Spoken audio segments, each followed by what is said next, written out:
Hey everybody, how's it going out there?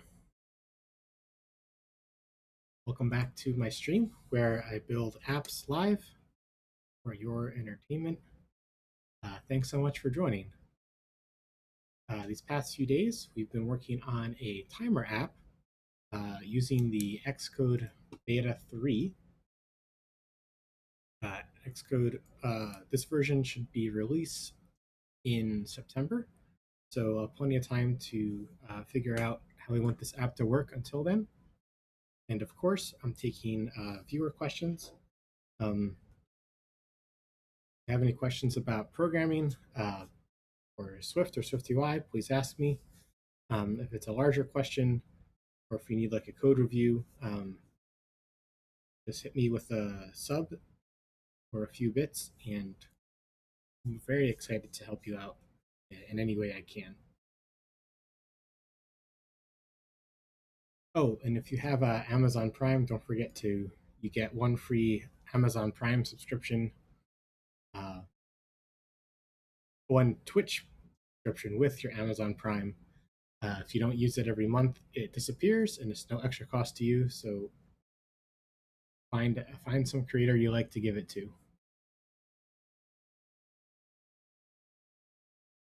Yes, so we have a timer, we have a dumplings, we have not stopped yet. Um, Here on the right, we have the preview. Um, Kind of reset itself. I guess the preview isn't isn't that great for uh, persistence really. Um,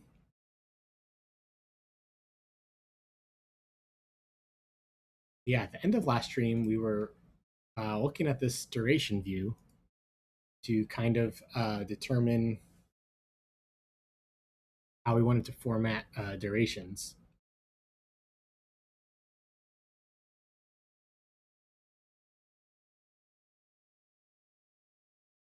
And I was thinking that like for timers that don't have hours on them, like a 2 minute pizza timer, you don't really want to see the hours on that. But for a 6 hour work shoulder, you definitely want to see the hours for.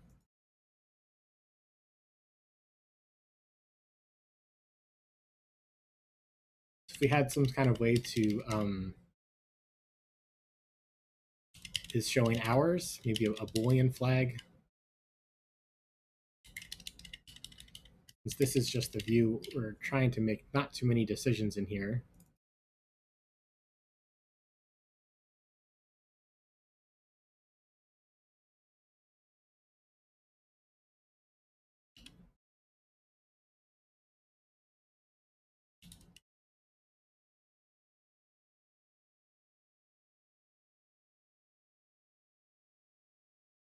And we can do a simple block like that to hide it.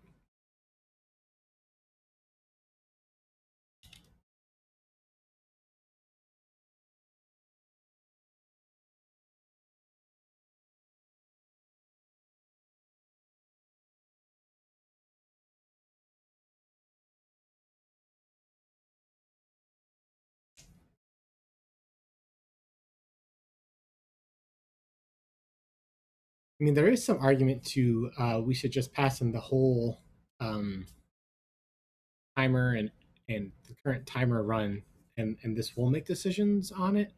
Um,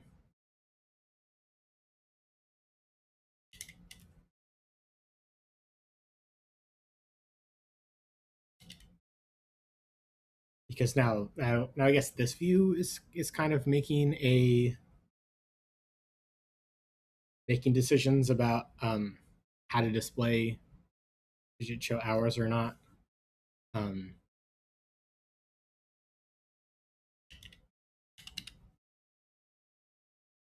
the timer dot original duration dot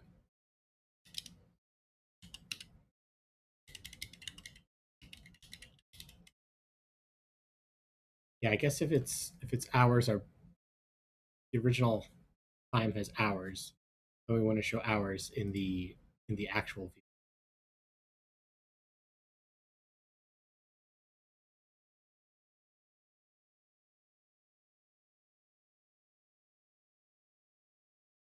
Yeah, so that looks a little bit nicer.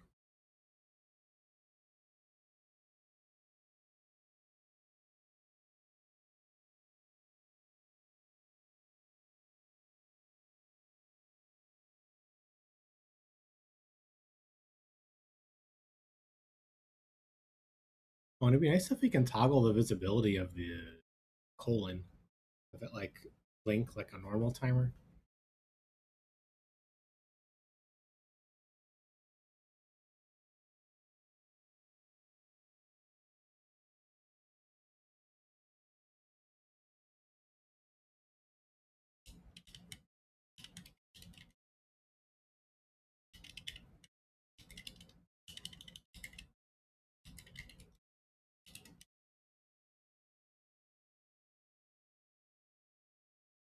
Then we can have a timer publisher to toggle the blink.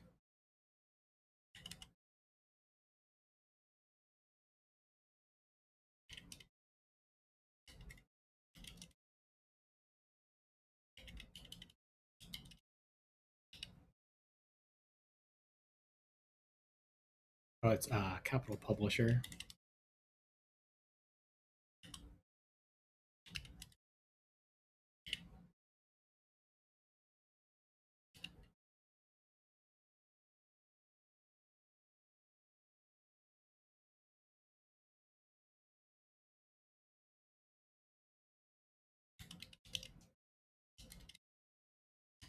And on receive of the timer publisher, we'll just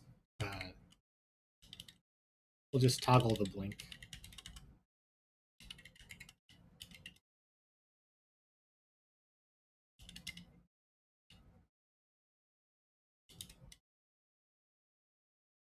Does this need to be a state? I'm not sure.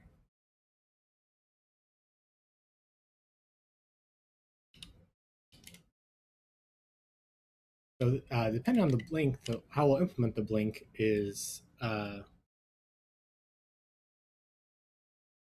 maybe this should be its own little view separated out. But I guess for now, let's keep it in here since this is where we are.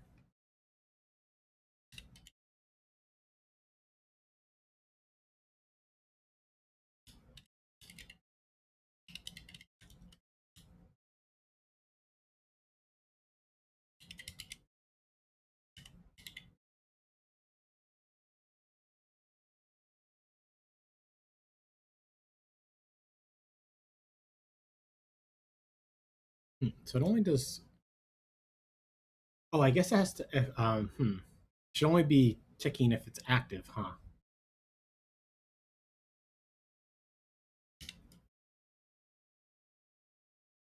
Yeah, there's kind of a lot that goes into this, huh? We have to pass in if the timer is active. Um, really starting to think we need to pass in more than just the duration and one computed variable. It kind of needs a little bit more context.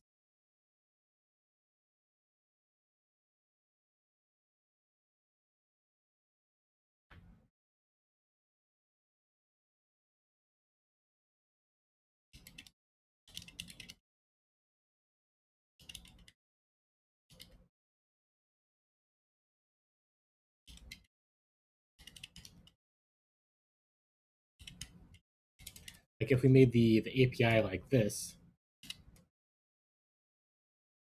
but is this not? Oh, active run.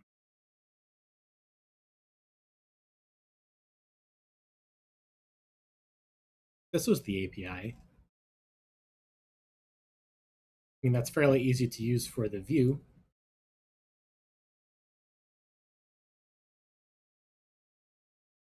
But I guess it really ties like these huge models to the duration view, which I don't like. Maybe we need a like an in between view. Um,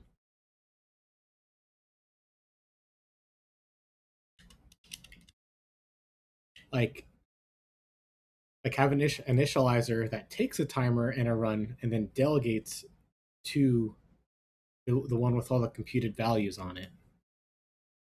That way, the call site can look nice and clean like this.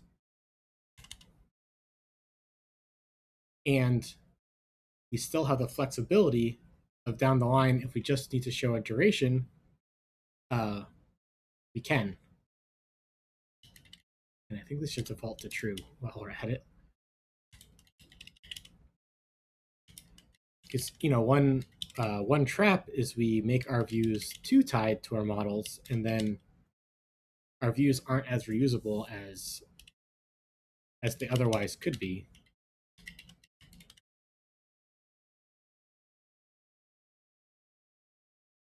Oh, these should be timer record. Run record since they're from the database. Timer is defined by Foundation as like a timer that ticks in code.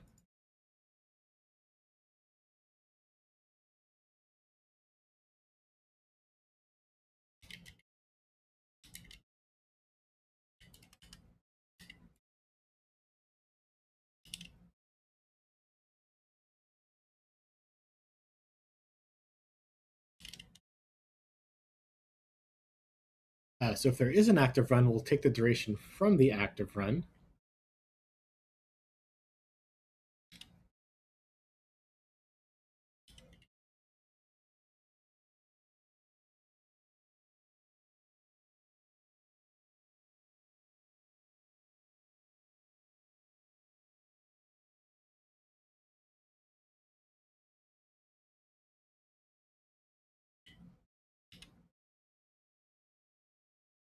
Timer dot. And this will be the same as before.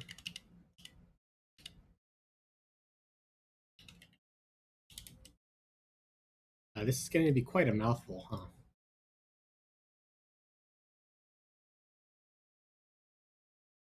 And so, so there's this hours, minutes, seconds thing. Unfortunately, components is already taken. We can't just use the word components.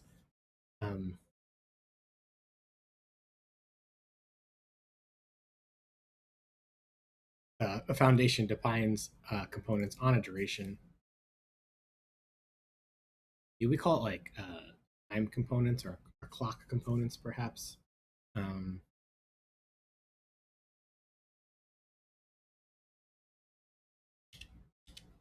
Okay, and then otherwise,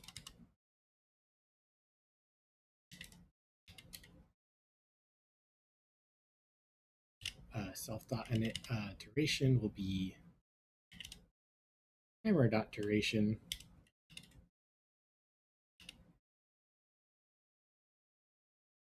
Showing hours will be the same.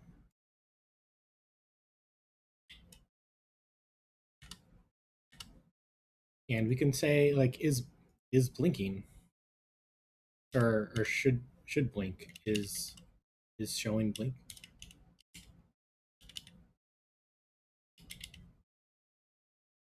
I guess really just is active.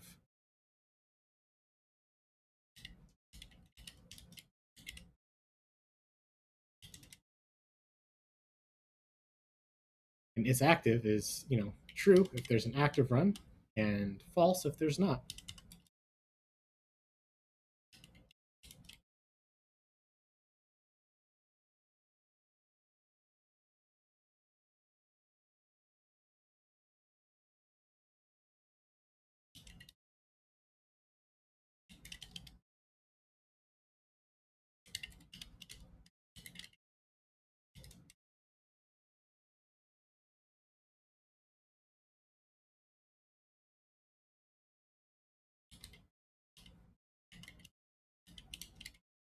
And then on our timer, we can make sure that we're active. Otherwise, we return.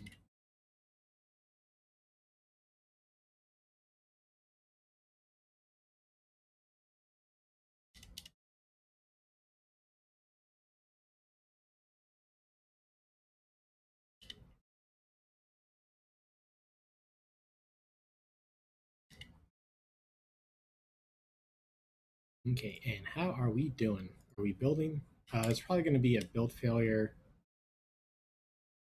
Yeah, here. Oh, just the wrong label. That's fine.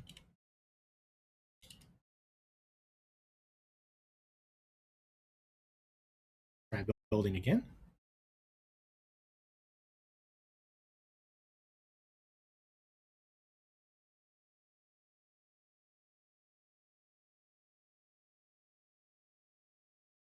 It's not blinking in the preview. Let's try running it in the simulator.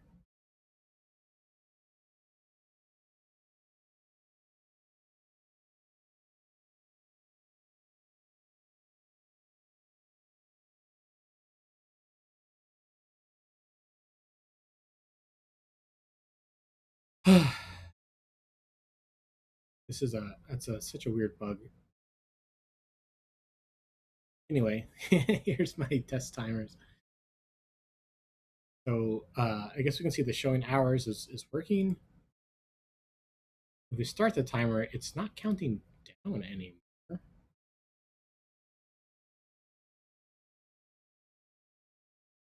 Interesting.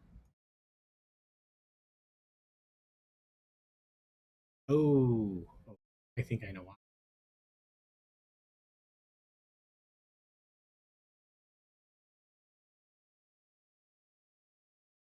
I think I computed duration in here somewhere.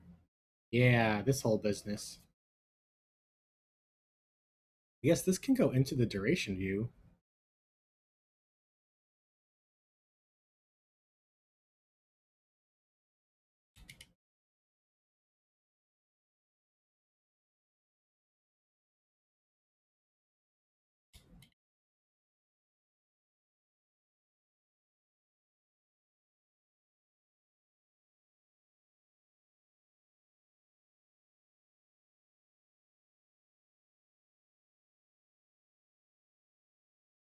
Is this not called the active run?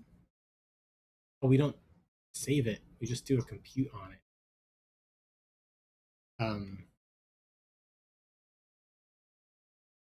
Oh, so I guess it does need to save a little bit more stuff. Okay. So I guess our view hierarchy currently is the grid has a bunch of cells, and each cell has a duration view. And currently, the cell was responsible for doing the math on the remaining duration. But we want to move that inwards a little bit, clean out the cell view to reduce duplication. Um,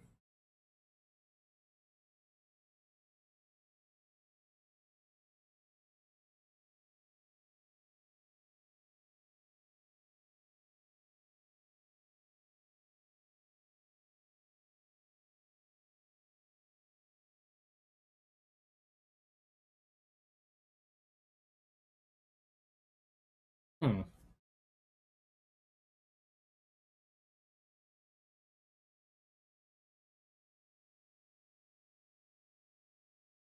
How should we handle this? Our models are. I mean, it sounded like a good idea to just, show a duration. Show a duration. Here's the components of it. Show it, and we can do some formatting of it. But to do even more, like to show if it's active or not, it turns out there's a little bit more to do. So having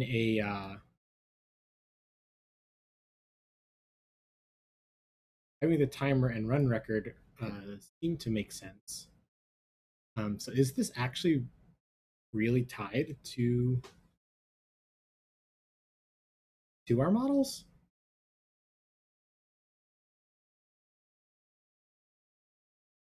Or do we have two different duration views, an active duration view and an inactive duration view?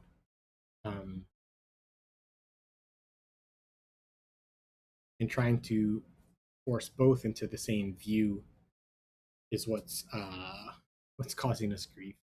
Um,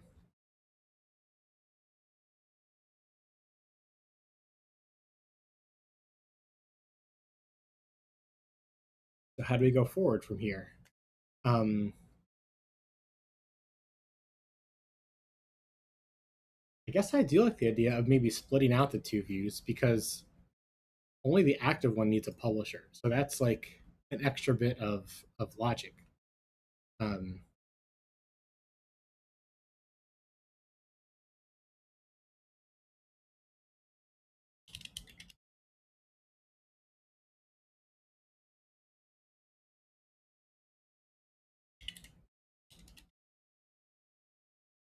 so let's see what that might look like.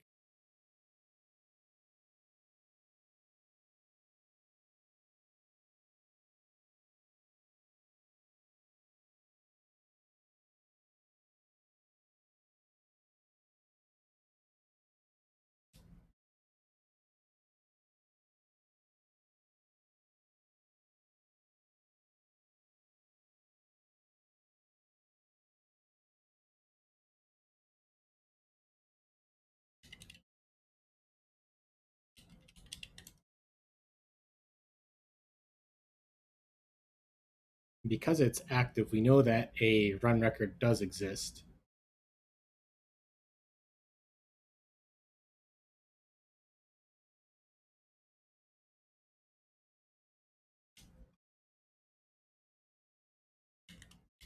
And we know that we'll have a timer publisher.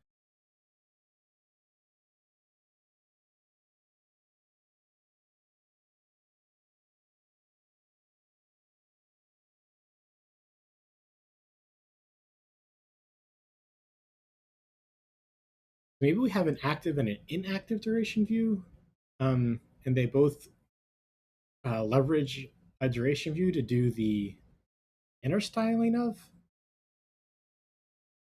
Because rewriting this part that is 100% shared, that that does that does feel bad. Um,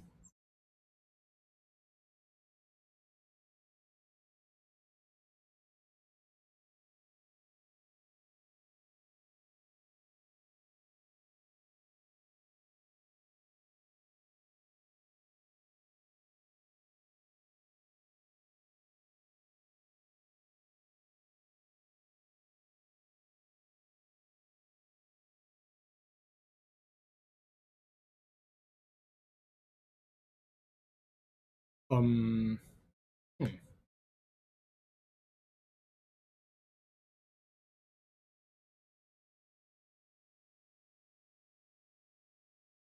Because this could show a duration view, with the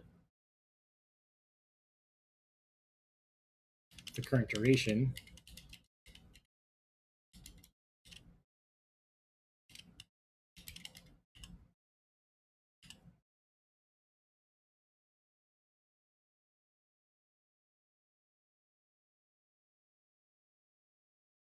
Oh, I guess it could be like a binding, the blinking part.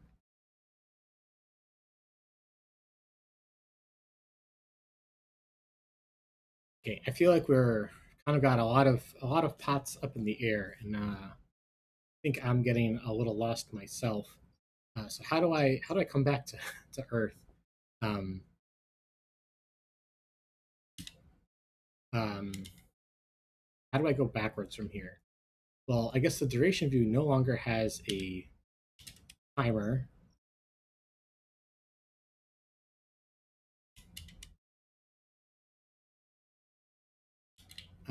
That comes out to here.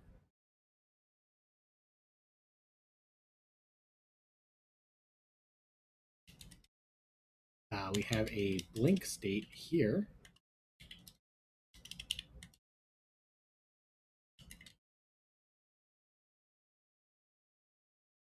And the duration gets passed in, and um, we also do the computation in here.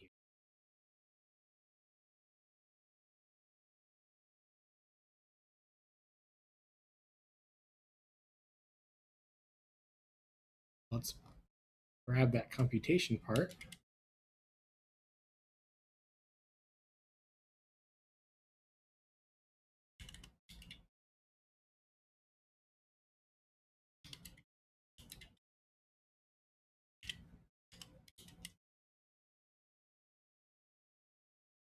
We know we have an active run, so we don't need to if let. So this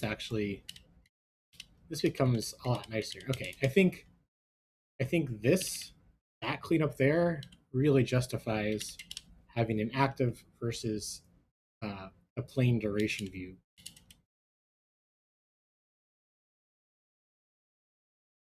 And having a timer was kind of the first clue. Okay, so this disappears.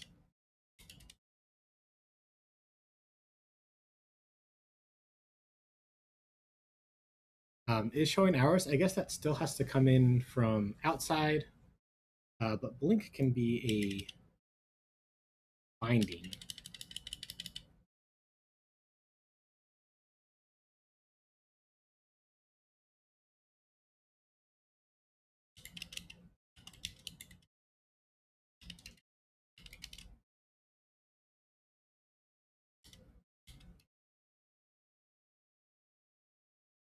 I mean, default it to, something.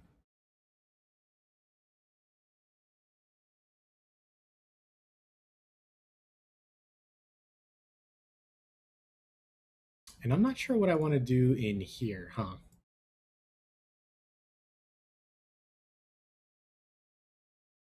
I think I want to delete this. I'm not sure. Let's comment it out.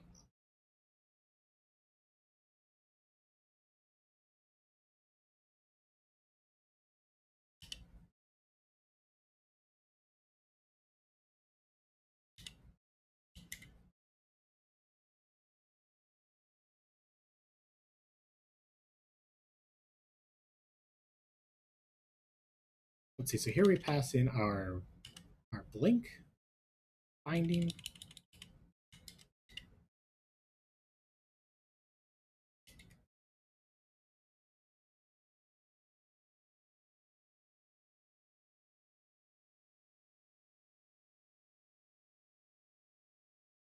And what is this? Oh, here we need to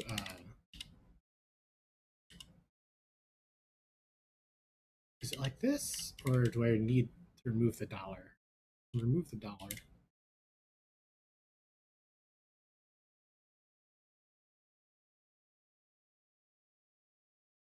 Is it underscore? Okay, and then we can remove this. And okay, yes, we're there. Extra arguments. Right, I need to decide what I want to do here.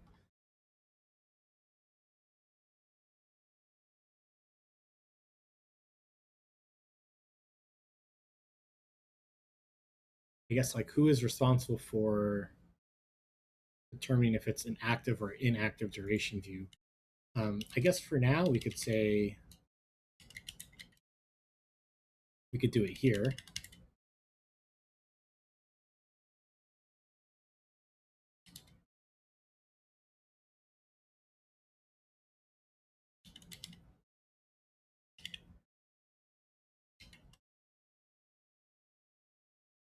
Otherwise, it's an active duration view. Passing only the active run.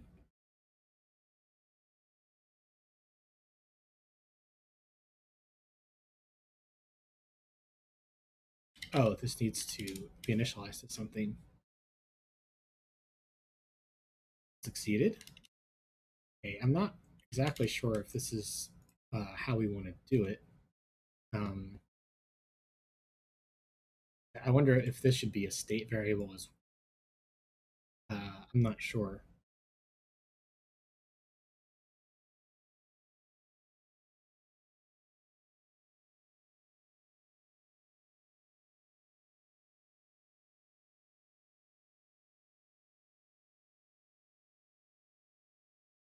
I didn't actually start this timer. We need to say auto connect on it.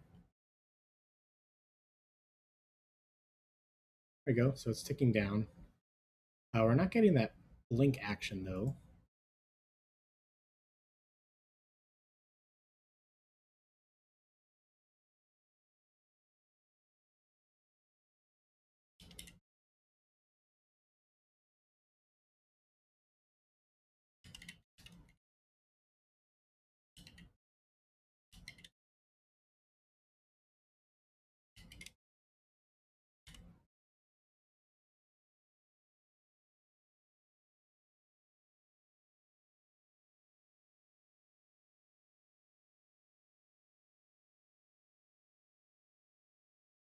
maybe I noticed that it's kind of jumping around.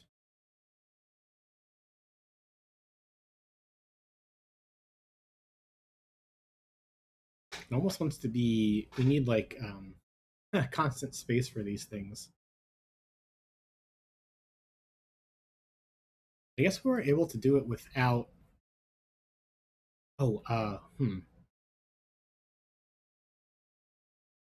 guess it's always showing hours, so I guess it kind of broke that part, huh? Maybe this shouldn't default to something.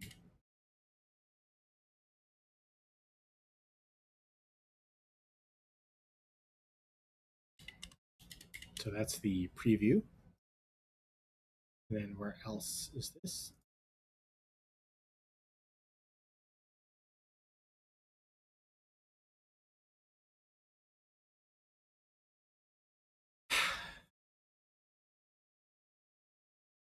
I've written this line like so many times. Um,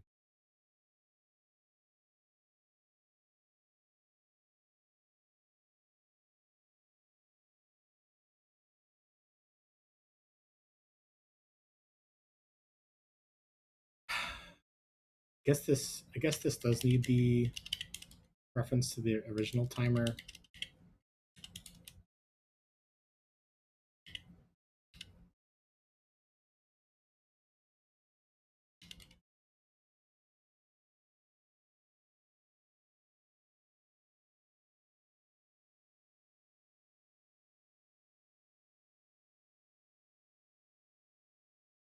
Not components. It's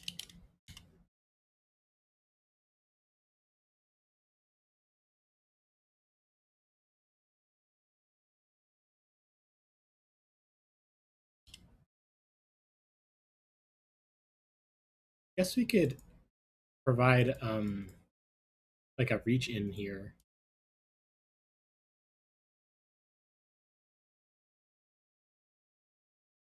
Like we could have bar hours.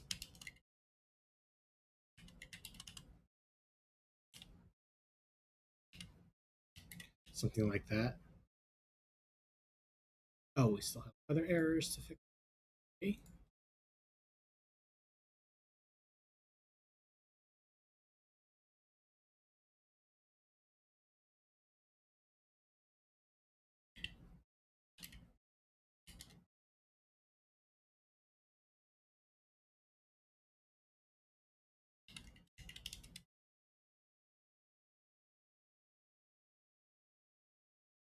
Yeah, we can even add a reach in for that as well.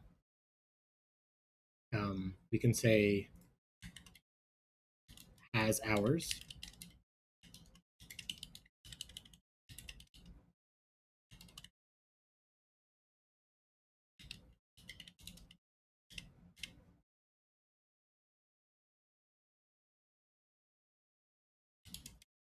And this is a little more readable. We say we want a duration view using the original duration, and we want to show the hours if the original timer duration has hours.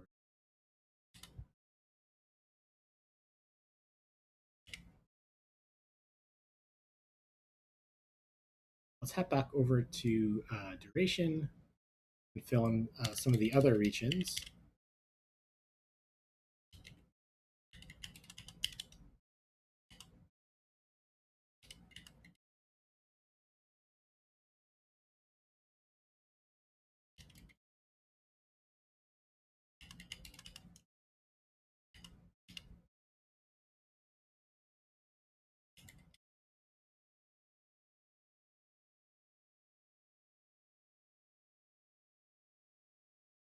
And of course, duration is a type alias for a new type in iOS 16 for a precise duration of time.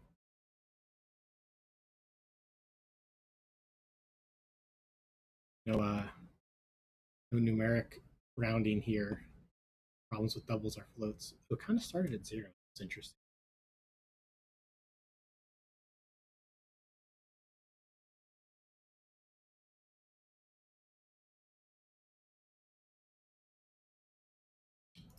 I want to tweak that. We're sure we don't need this.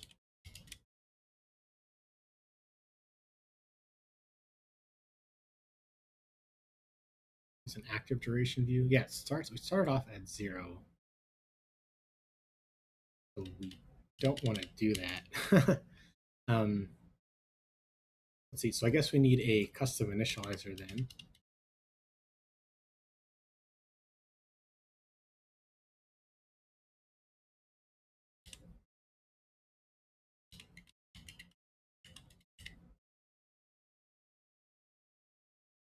Start off by copying the fields in.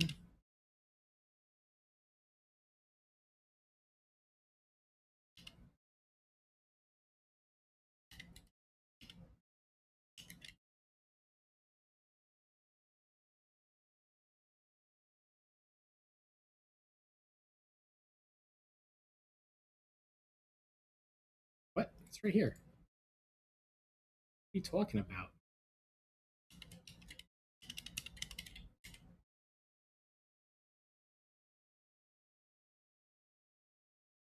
Oh, right. We need since this is a state variable, we have to do an underscore here. And then we have to say state with initial value. Yeah.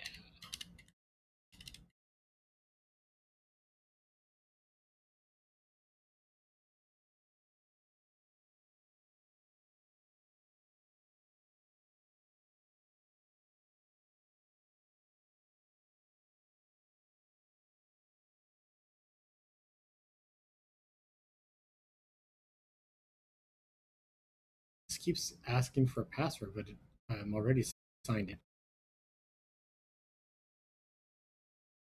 It is what it is. There we go. So then it starts at 30. Nice. Okay.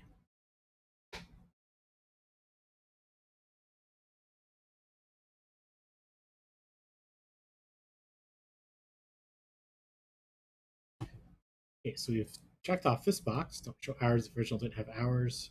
And we have a lot of options on where to go next. We can commit what we did there, extract an active duration view, separate an active duration.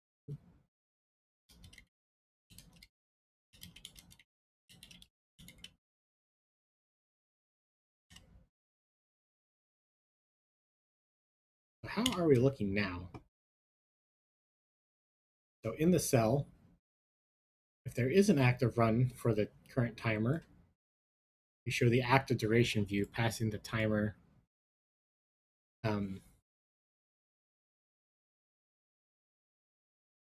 Otherwise, we make a duration view directly. We do the peeling off here. I guess to make these two symmetric, you kind of would want to do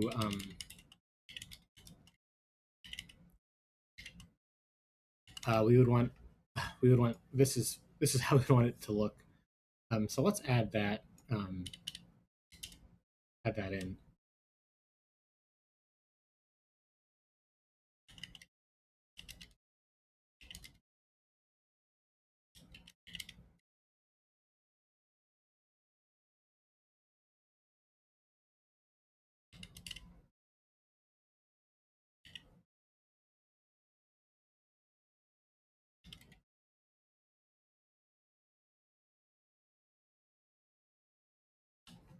There we go. That's nice and clean. We can move this downwards a little bit.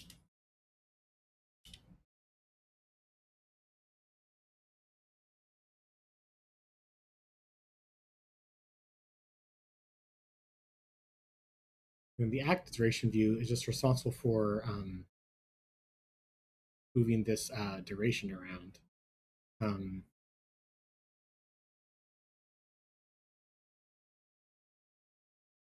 And causing the blink to happen. Oh, look, we have a negative.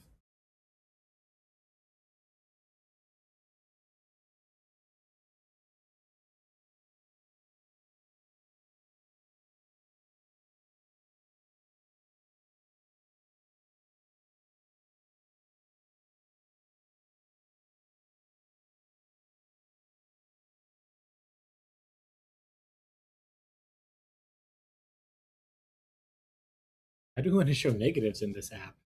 Probably not the negative on each component.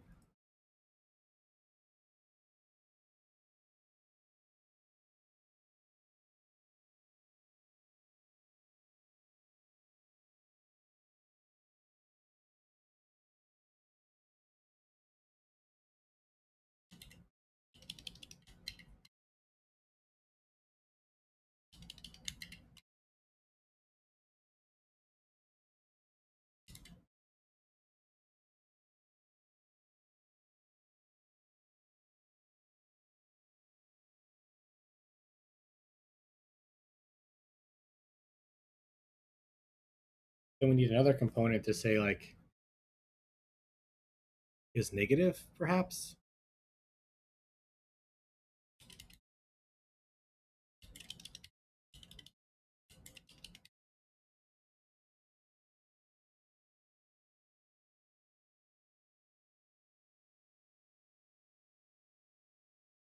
And that's just like if any of these are negative, then it's negative.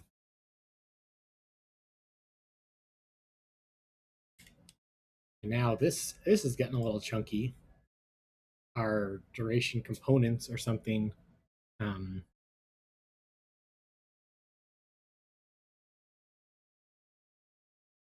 need like a different word for components because duration already has a components on it. Seconds and attoseconds.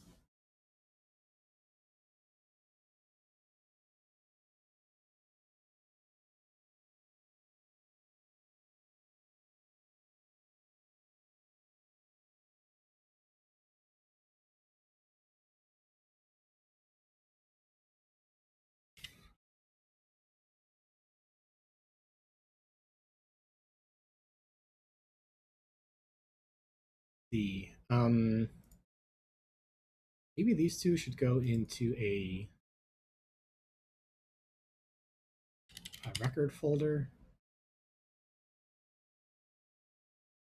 Oh, and this shouldn't be plural. Ooh, a lot of changes I want to do real quick.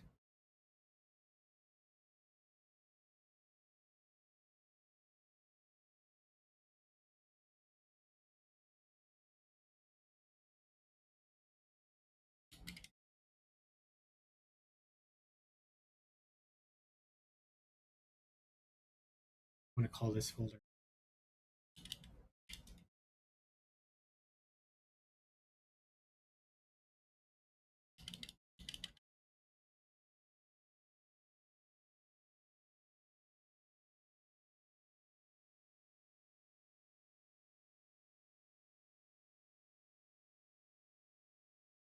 Yes, I want to rename this.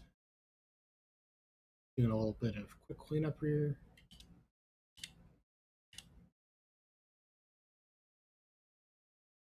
Cool. Do a quick build. Confirm that works. I guess run the test real quick. Make sure those still pass. Nice. Okay.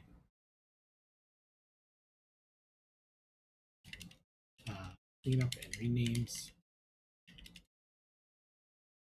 I wanted to clean that up because we're about to possibly make a new type in here. Like time components. Components has already kind of taken duration components. Need like a different word for components, like maybe parts. Let's see what the thesaurus has to say.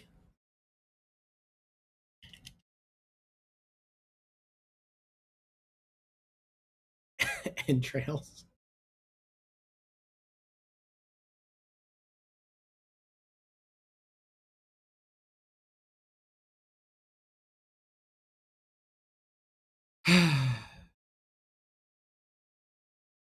Sometimes the thesaurus does not really seem to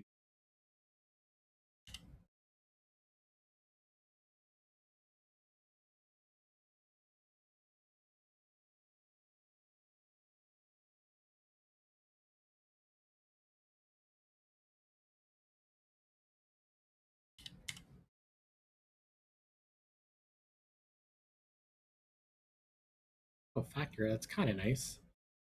Segment, piece, bit.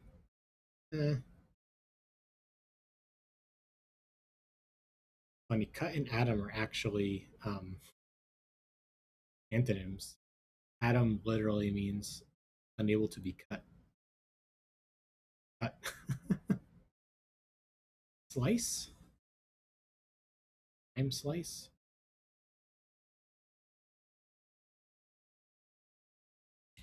Is there a word for hours, minutes, seconds? Unit.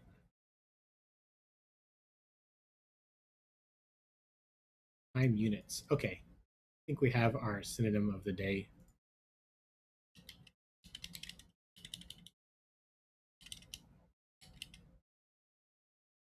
Oh, is this plural or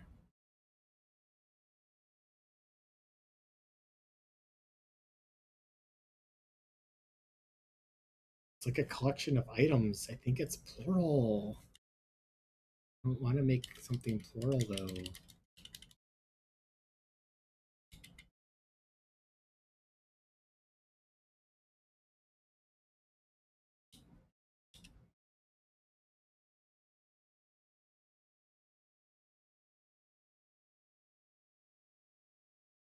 Going back to parts. I close the thesaurus. And having good names is important, so I don't mind spending a little time on this.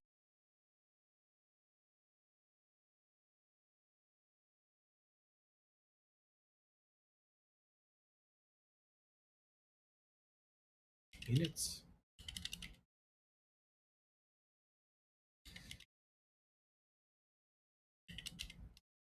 I mean, they are time units, but it's, I guess, the component parts of the time.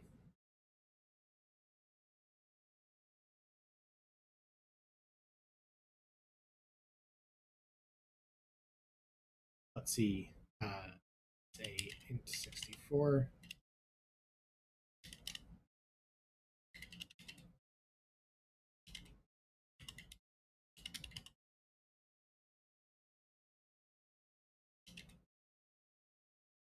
And then is negative, I guess.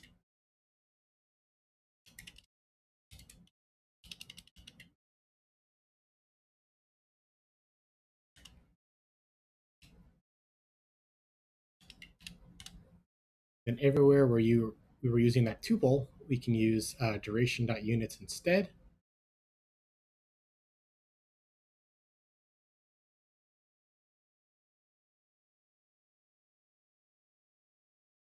Like here.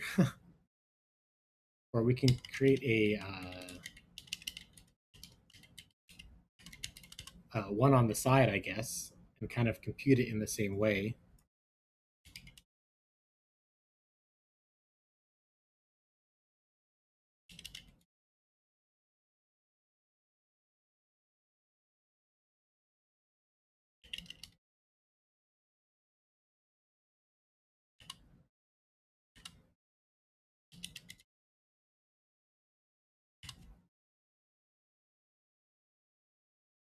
Then I guess is negative. It's going to be if any of these things are negative.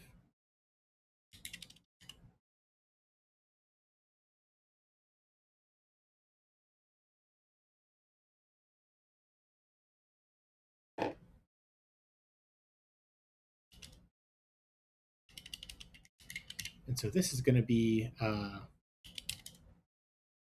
hours less than 0 or minutes less than 0 or seconds less than 0. And I don't think I need parens here.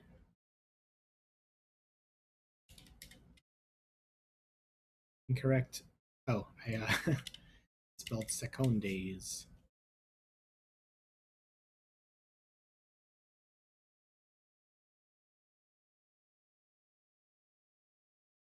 Okay, so then let's see if we can stop using this one. This might break a whole bunch of spots.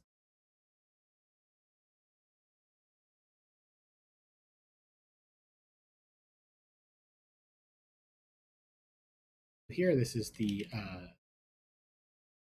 units.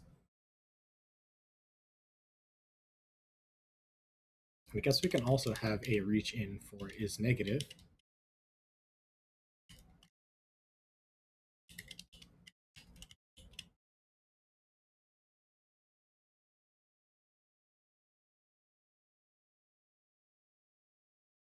Oh, and here, this just collapses to has hours. That's nice. Do we want to use on separate lines? Sure.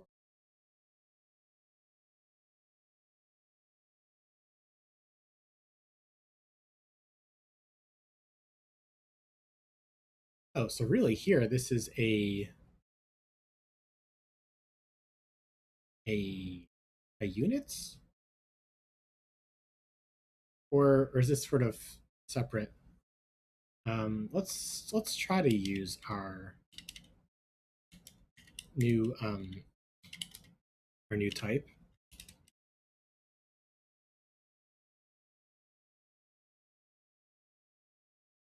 We'll comment it out for now because I want to have to type that in again.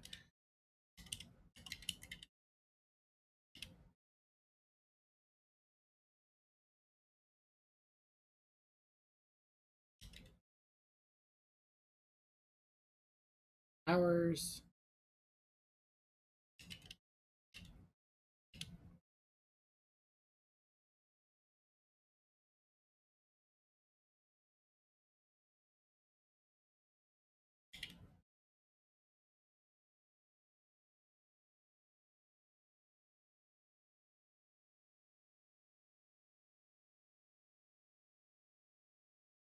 This is a little bit of a mouthful.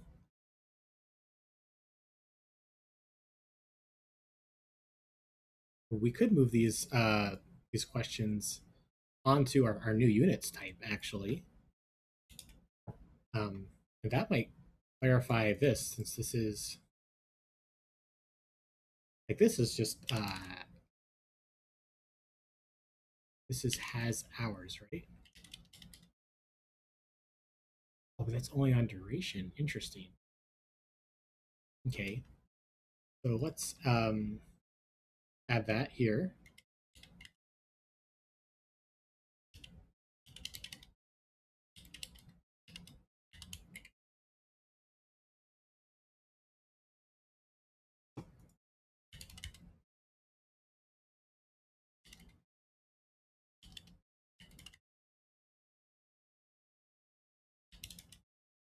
And that clarifies what we have on duration up here. We have in has hours. This should delegate the units.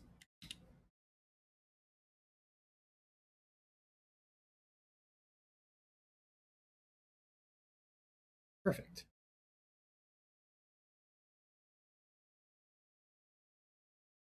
Then we said we wanted to move some of those other questions from duration view onto here.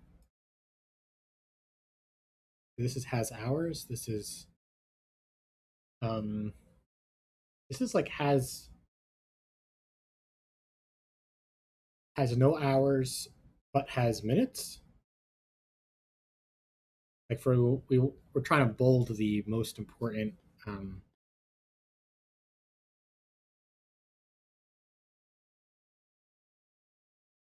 we're trying to bold the most important component of time. You can see the examples here on the right hand side. So maybe that's what we want to say. Units is minutes most important.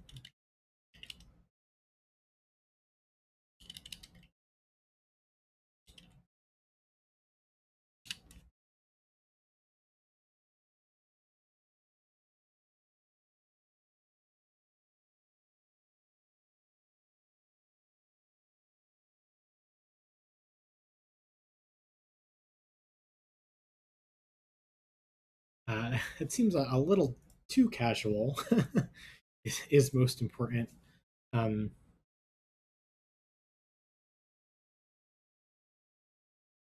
Is minutes. I mean, this is the implementation.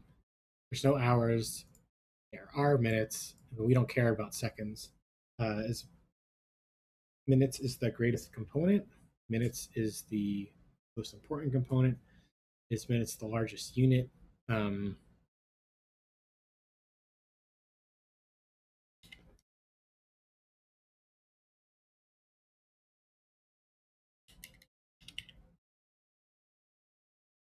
Like we do something like that.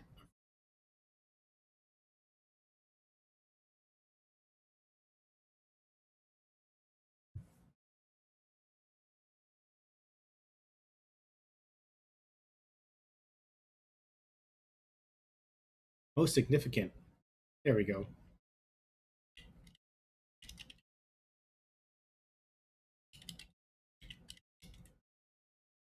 That sounds a little bit more mathy.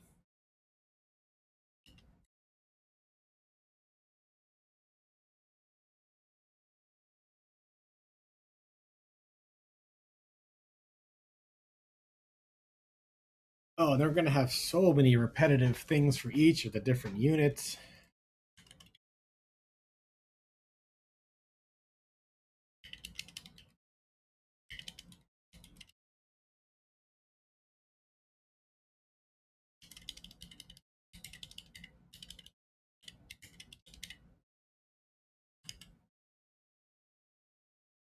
We're going to have to do this for seconds.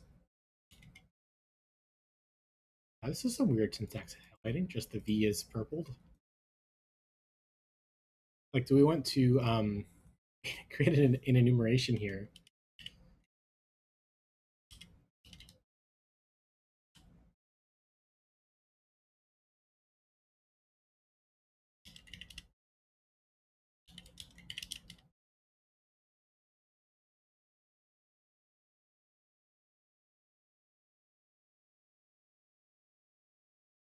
And say most significant unit.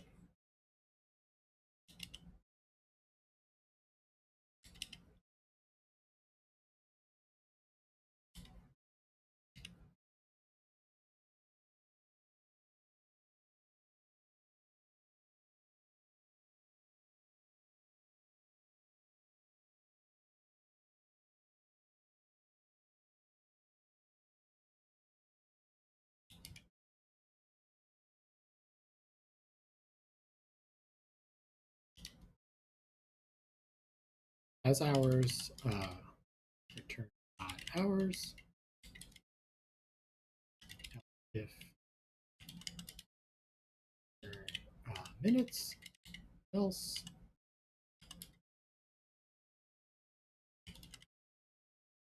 return seconds.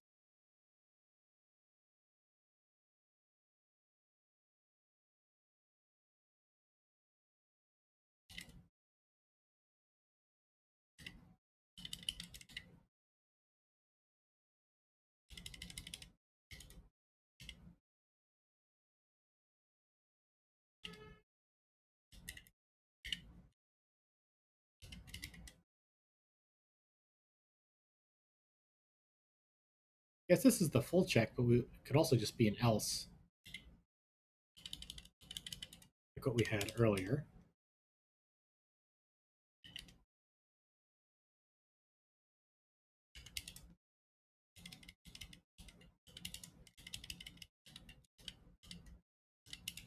And if we reload the preview, it still works, right?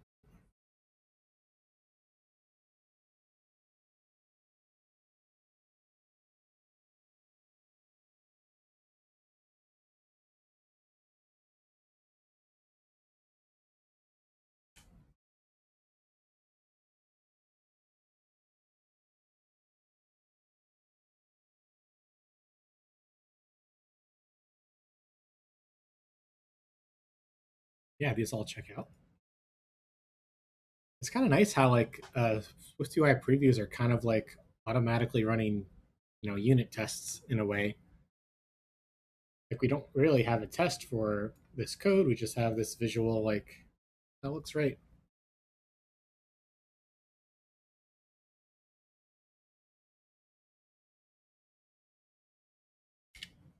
Now that we have this this unit thing, can we do like a subscript? Well, subscript of the unit. I'm not sure that's the best thing for here.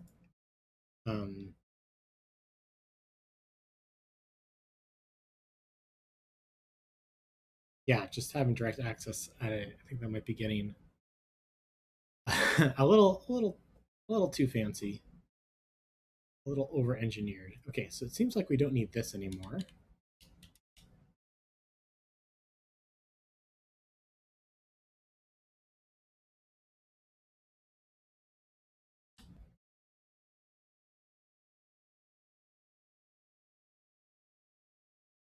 So here's our duration view. Given a duration, and if you want to show the hours or not, defaulting to not blinking. So a horizontal stack of, I guess this could be, this bit right here could be extracted into like a little function or something that might increase the legibility.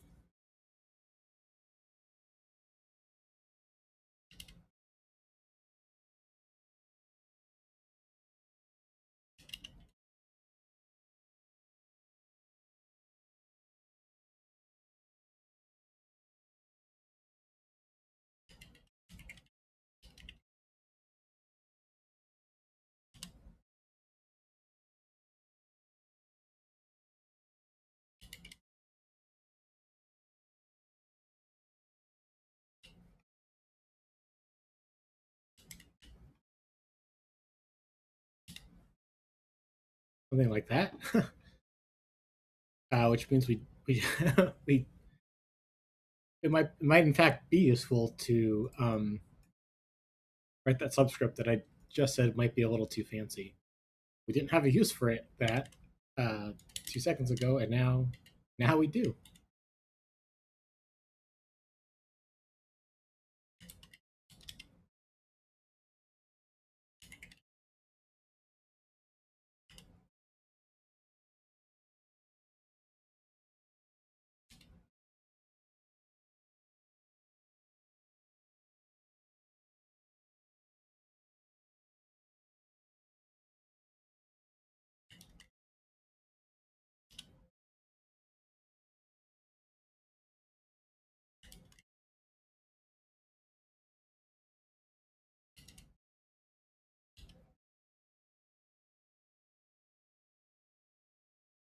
Cool. So now we can say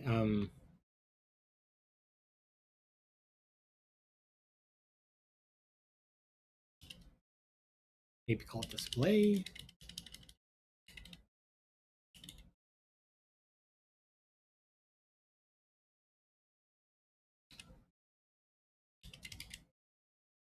Seconds, display minutes,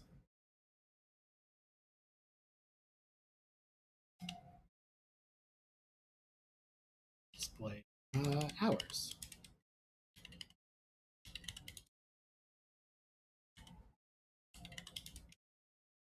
And we can refresh the preview.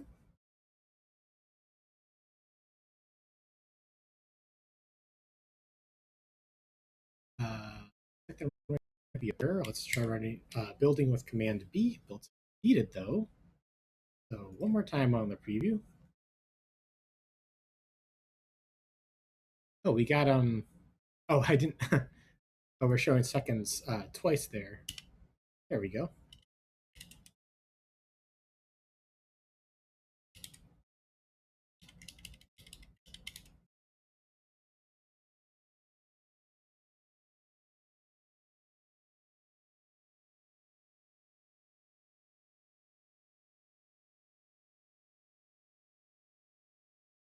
Yeah, and then we need like this. This could be pulled out as well.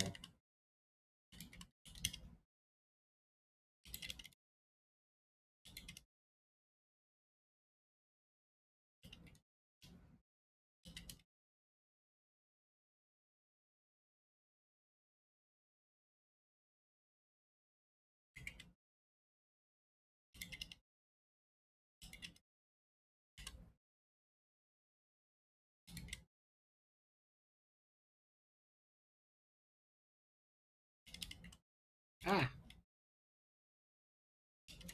there we go.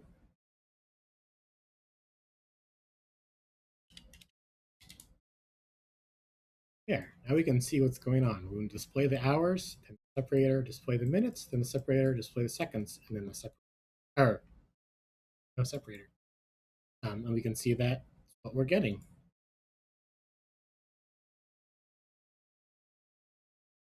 Fantastic. I want to show negative stuff, but let's commit what we have.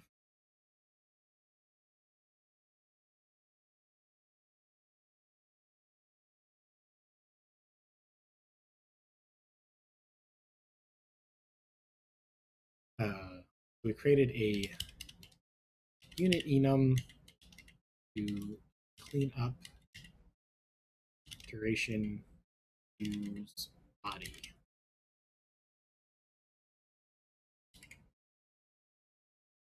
Yeah, we're able to say each of the durations as a token by itself, um, which is what that enum lets us do. We're able to make this very pretty thing. Otherwise, we would say like display minutes or like a lot of copy paste. And yeah, this is good looking.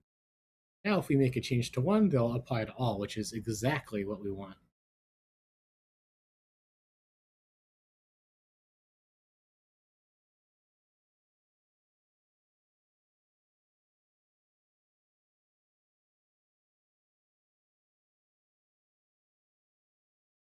And in fact, this format thing, this might be remnant of the past.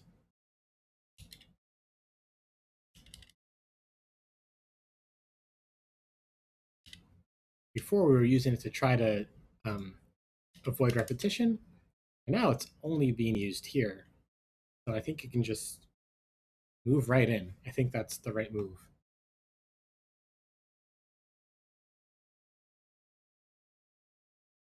Let's look at our duration view again.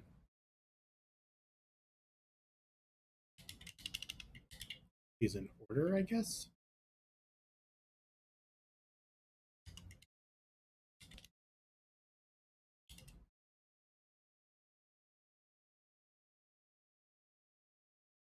Shows a duration.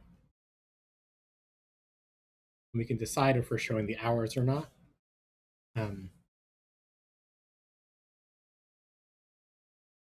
With a blink state, someone else will be controlling if they so choose to. Or we can create it directly from a timer record.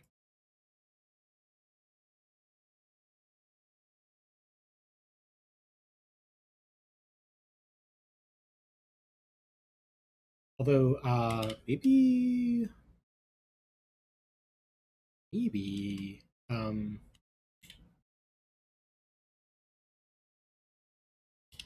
maybe we want to format it this way, like force folks calling this to think about if they wanted to blink or not.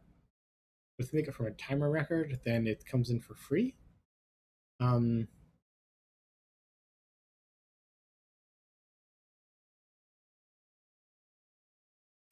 yeah, I don't think that's that really clarifies anything.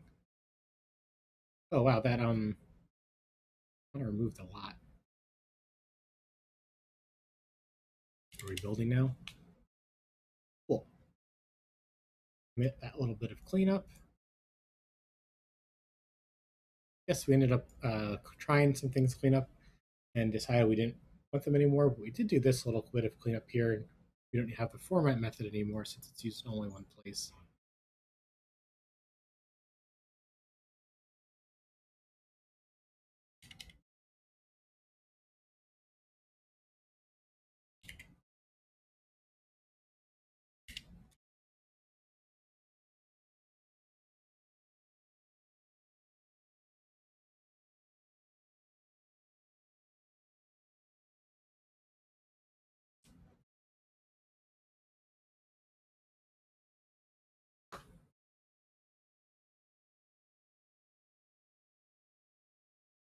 Hey, let's see. isn't really about format. Look at our list here. How to stop timer, inspect the timer run. These are about explain a timer. I guess we still need to like show negatives. And we need to maybe like constant width font.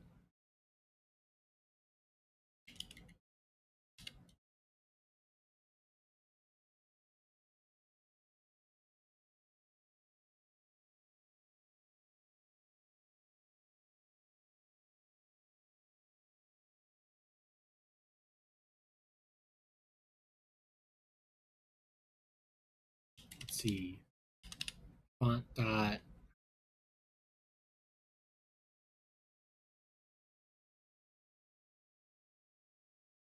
fix size.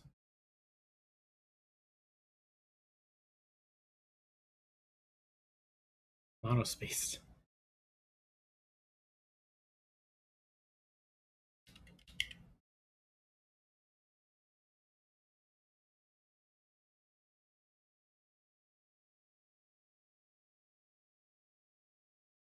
Guess we could try this.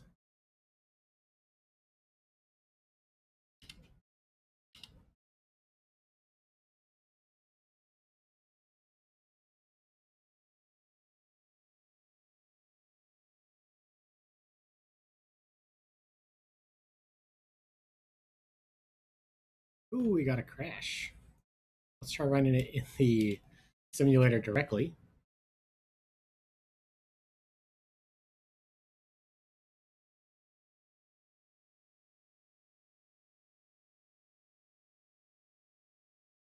These always show up. I'm pretty sure they don't really mean all that much at all. But we are not getting anything in the simulator. There's something going on with monospace digit. It just crashes. No explanation. This is not elite.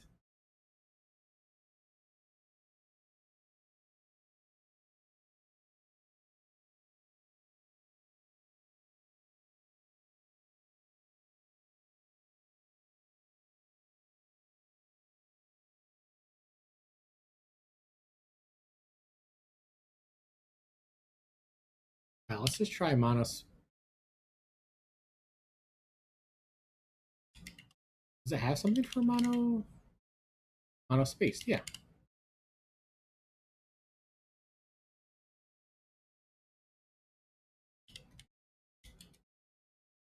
Let's try running it in the simulator again. Ooh, what is going on with monospaced?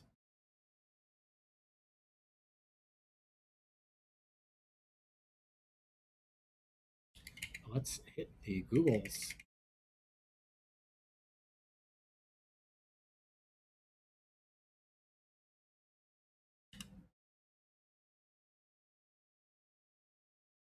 Been around since iOS 13, so try a clean build. Hey, welcome to the channel. Let's try it.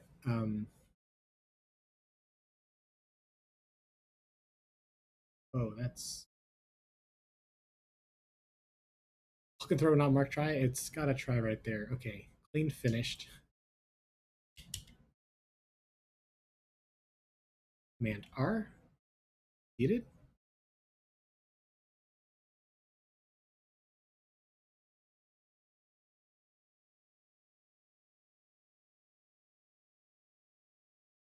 Not looking good. I think we're about to get that bad access crash again. Yeah, here it is. Some random address. Cannot help but laugh. Yeah, exec bad access. Monospaced digit. Anyone else run into this? This only iOS beta thing.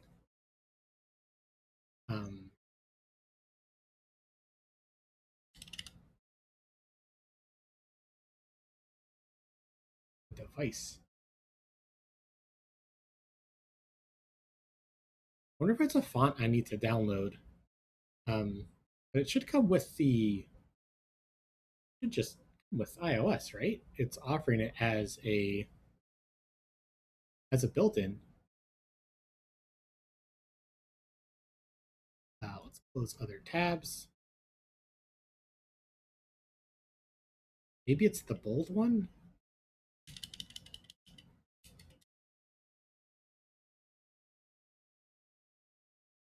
Still taking its sweet time. Okay, so let's remove all the monospaced ones. And how are we gonna do this? Maybe just make a new project just to test this out.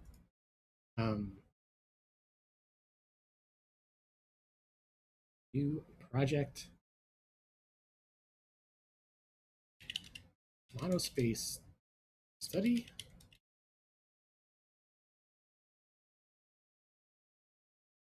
Plop it right on the desktop.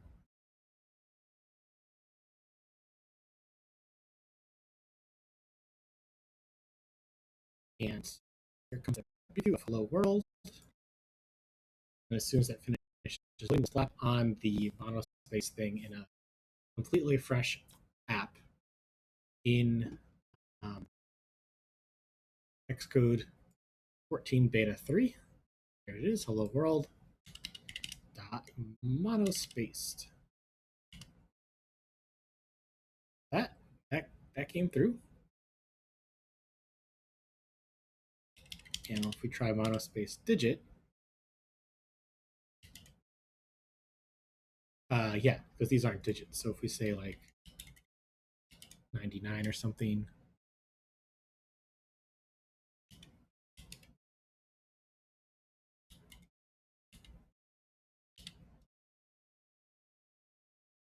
okay, so it's definitely definitely works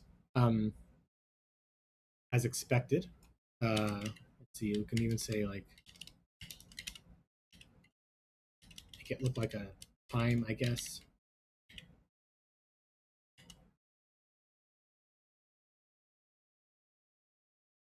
Yeah, so it definitely works. So what is going on with us here in this app? I haven't done anything with fonts really. The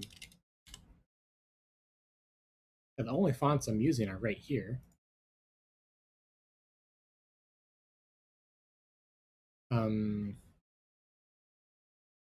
Although I guess one difference here is that I put it directly on text. I didn't put it on a font.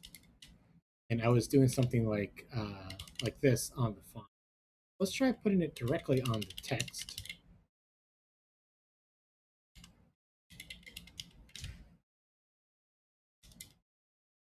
Command R for the simulator. Oh, okay, there we go.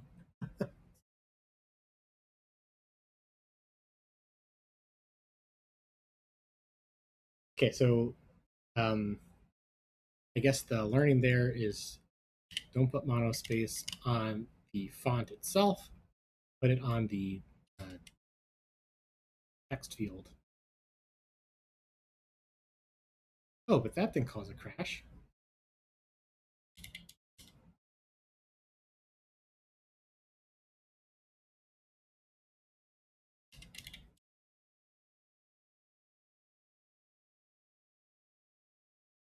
Cause a crash, and if I remove monospace,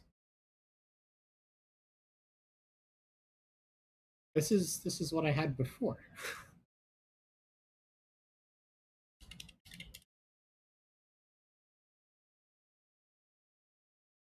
This is what I had before, and it crashed, and now it's not crashing.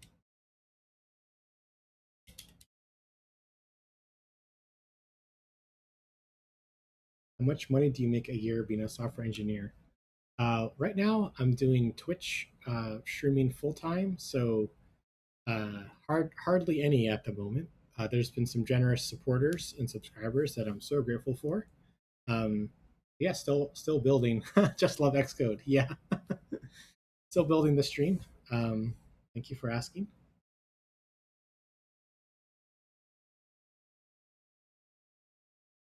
Yeah, so a few moments ago this crashed, and now it is not after moving it from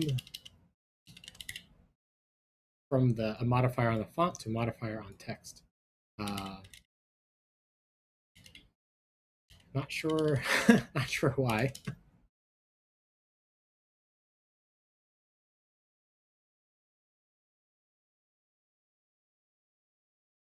Okay, so I guess this isn't pretty though. Um, the monospace 0 is not really getting the feel that I would want for this app. Um,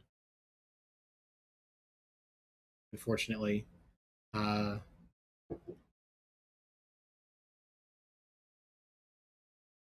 maybe I want to make my own my own little monospace, like one for each digit, perhaps.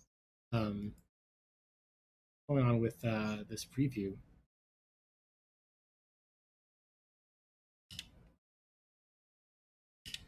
Yes, that's also programming. Learning how to figure out something, making a new app just to figure out something, figure it out, and then deciding I don't like how it looks. Come back, Mr. Preview.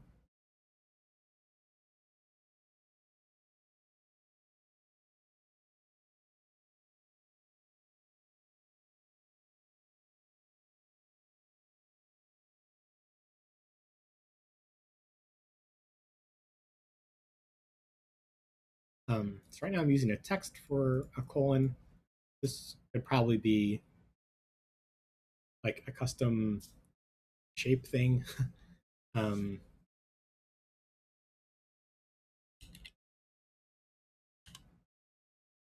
a VStack of two circles.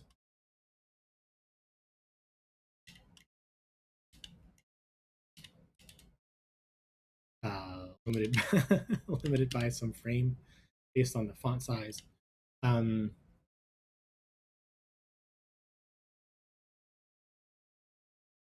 yeah, I guess we would use this recommend Figma for design, fast and easy to get the look right before coding. Yeah, right on. Um, yeah, with Swift UI, it's just close enough. So I'm kind of experimenting with trying to design while coding. Um, it's not been the most successful so far. I guess that's kind of what I'm doing at the moment, for better or worse.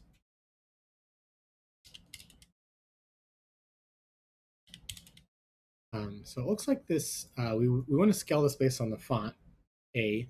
Let's see. So I think we can have a. It's like a. You can get a font scale thing. It's like scaled metric or something. Yeah, scaled metric. Annotation missing in pattern. How do I use scaled metric?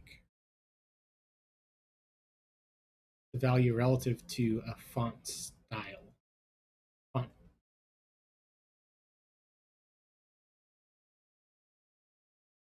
Uh, so I guess I say, yeah, I guess we could start with like 10. I think defaults are relative to body, but we can be explicit anyway since we're learning how to do this.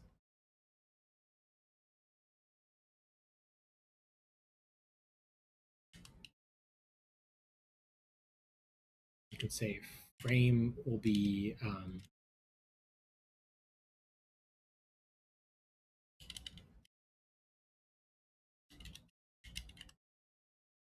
oops, I meant to say height.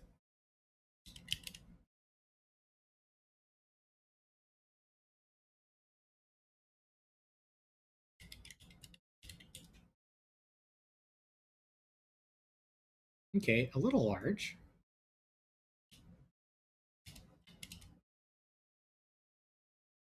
And a little far apart as well.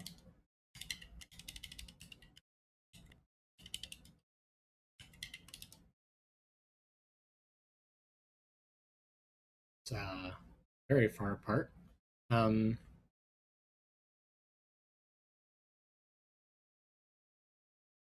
do a combo of Xcode and Figma, says Silicon Sorcery. Sometimes experiment first in Xcode, then take it back to Figma for fine tuning. Back into Xcode. Loopy. Does Figma have a free version? Try for free. Free Fig Jams. Cool. Okay, I didn't realize they had a free version. One of my previous employers used Figma, one of these organization or professional ones. Yeah, it was relatively nice to use. Um,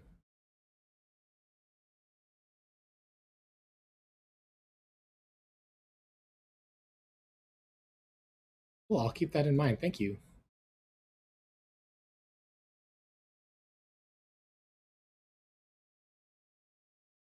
I used the free version, says Silicon Sorcery, for several years. Now I have the pro version. Right on.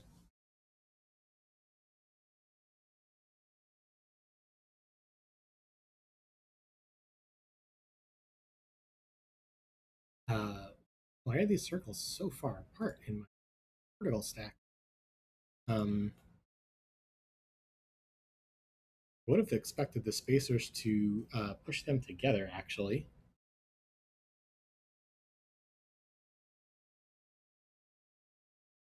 I guess because it's a circle, I actually only need to specify one dimension.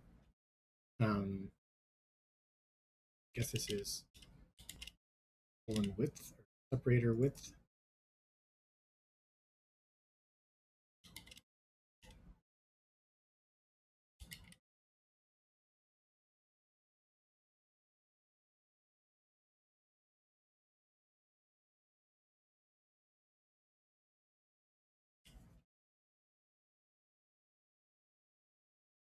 Well, I wonder if the VStack is just like incredibly large.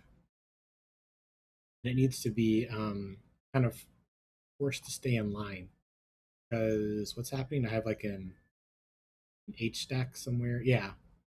So then there's this really large V stack here. If I put a background on this thing, um,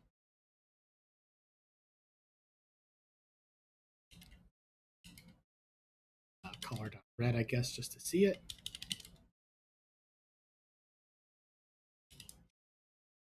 Refresh the preview. Yeah. So I want to kind of limit it to be inside of this H stack.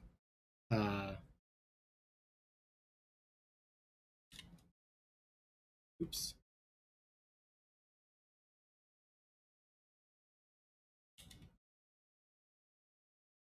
So that kind of brings it in line. If I take off the spacers,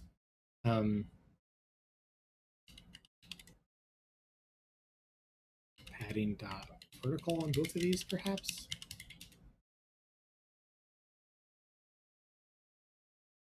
That that doesn't look good. Um,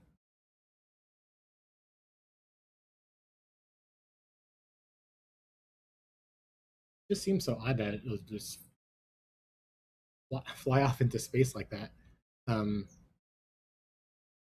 so does that mean I need to limit the size with the frame? Oof, we're starting to get into the mathy stuff. Oh, or or we could do our a custom layout, which is new in iOS 16 since we're on the beta. So let's grab all this stuff into a separator view and see if we can. Let's see, duration separator view. If we can discover some stuff about the new layout technology in iOS 16. Coming out this fall.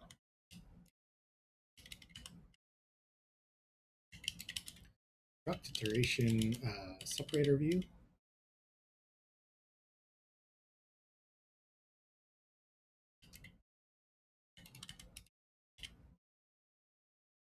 And I guess we can leave this as a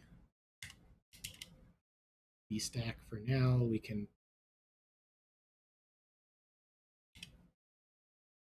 pull all this in to here. This is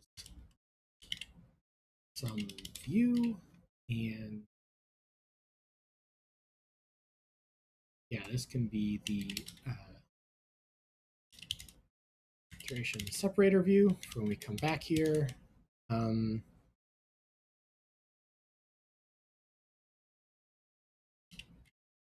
and the font scale can, of course, come along with it.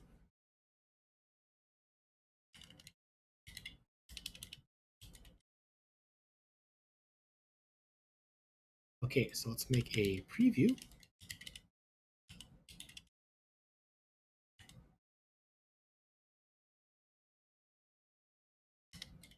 Duration separator view.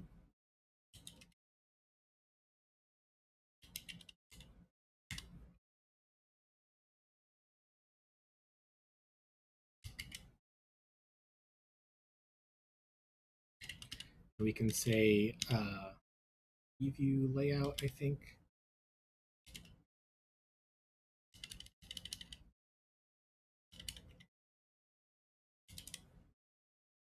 Oh, the compiler is confused because I need an end if. Now can I say preview? Why is it saying dot body? This has a body.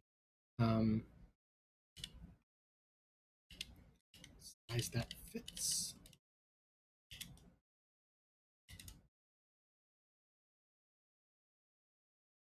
Oh, dot.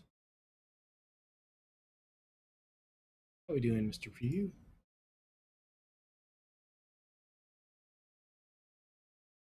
Oh, this needs to implement view, of course. Okay, so then while that spins around, we can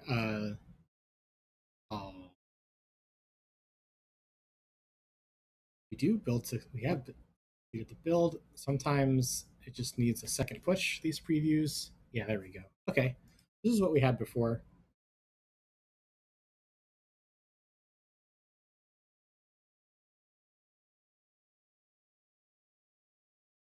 So we have a few options here, but I want to try out the new layout thing. Let's see. Let's call this my layout because we are feeling very creative right now. Implements layout.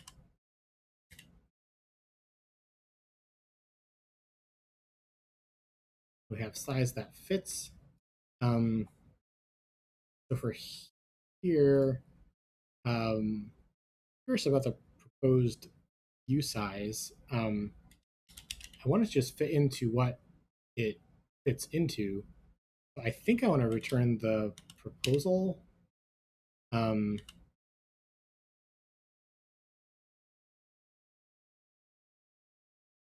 place subviews. So there's going to be two circles. So you don't need to pass in the separator width. And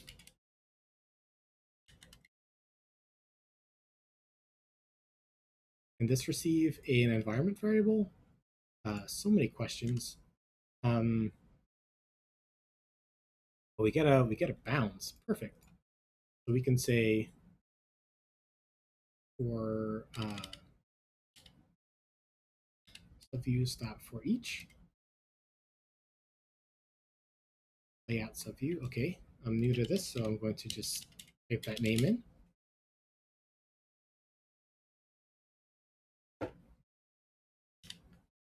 And so let's see. So this is a subviews. Layout subview dot. What do I do with this? Priority facing place. So I think we call place here.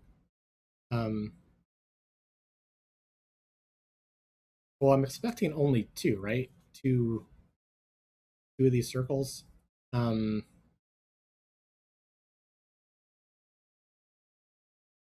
Propose view size. So I think I can start at 0, I guess. Propose view size. So then this offers it down to downstairs. Let's see, width height. So this would be separator width. Separator again.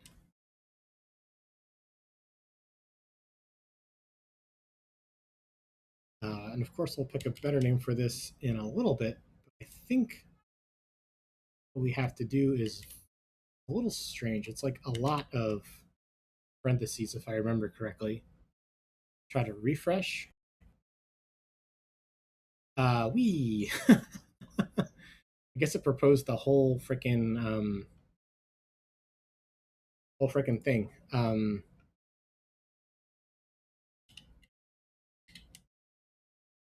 see. Let's do a height, I guess. A total height based on the font size. Maybe this is 20 for body. We can always adjust this.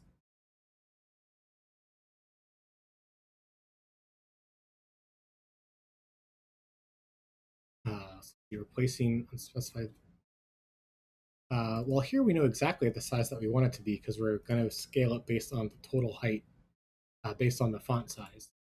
So we can actually return CG size directly, no matter what the proposal is. We can say the width is the separator width, the height is the total height. And yes, these could be better names. Okay, there we go. So here we're always placing at 0. I also don't see any of these subviews right now. Let's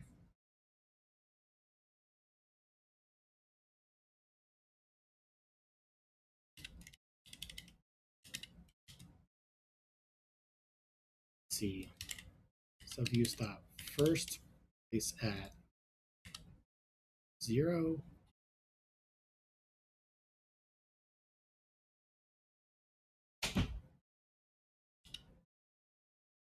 Then, optional, sure.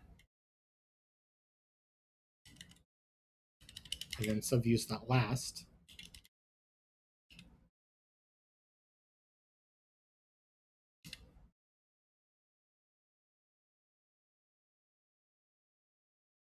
Place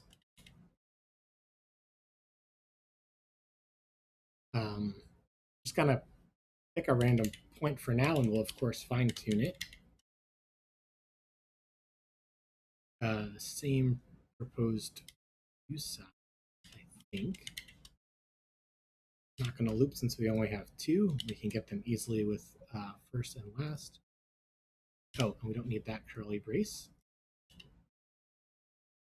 So let's say this is x of 0, y of total height, half of it. Let's see what this looks like. And selected another curly brace. Okay.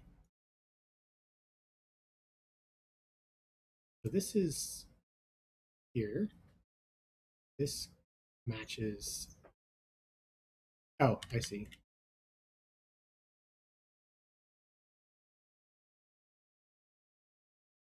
And we're waiting for the preview.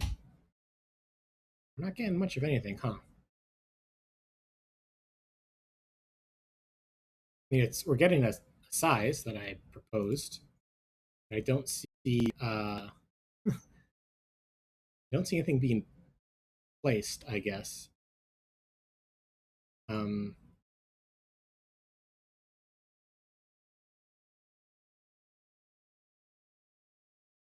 If I take off the background, and if I put a foreground color on here, is that what's missing? The blue.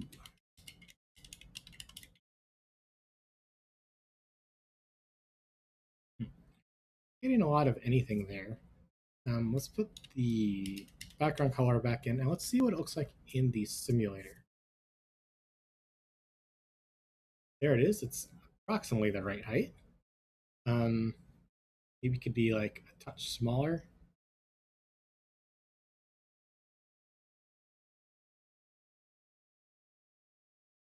I think we can actually remove these frames here since we're getting the scales from my layout. Chop that down to 18.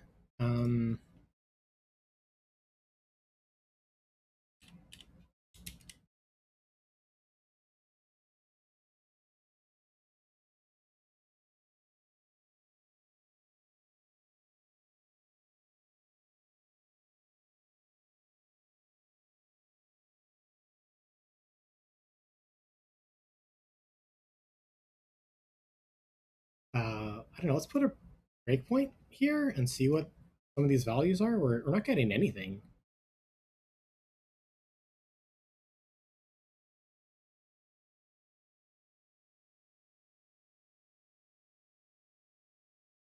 Proposal is a height of 0. Oh my. Then it becomes height of infinity. Then we get a height of 35-ish. Then a height of 0 again. Oh, so it's like laying out each one.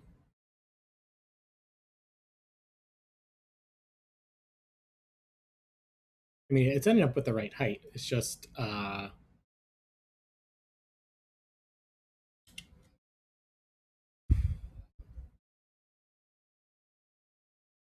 somehow it's not placing our circles.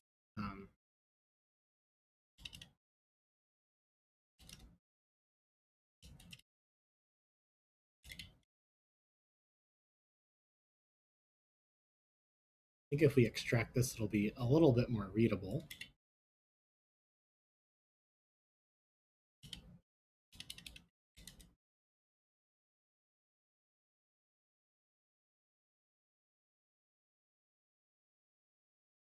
Is place not the right word? Am I supposed to be doing something else with the subviews?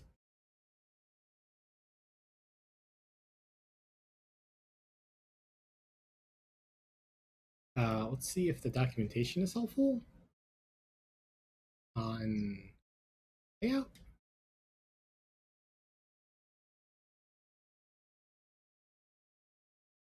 All the subviews were to appear. Yep, that's what I'm trying to do.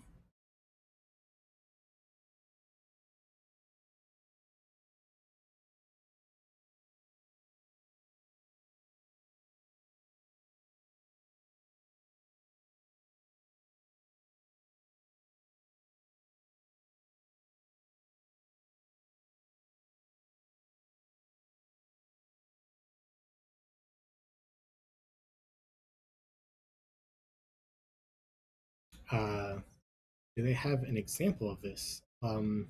Check the developer app, which has the WWDC videos, and there should be some sample code in there, if I remember correctly. Let me search for layout and look at the code. There's some views, view layout. This got renamed to layout. This is the code from the documentation, so that's not new. We have some helper methods to compute. Fine. What I want to see is, okay, so they return a size. Yes, we've done that. Place subviews. Here we go.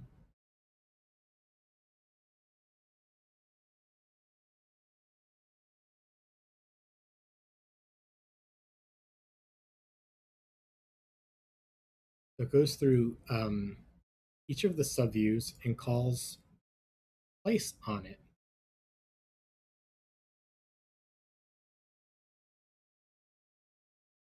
It updates an X for each one. Placement proposal. This is a size based on the height. Okay. I guess it's using it, passing in an anchor. Is that what I need to pass in as well?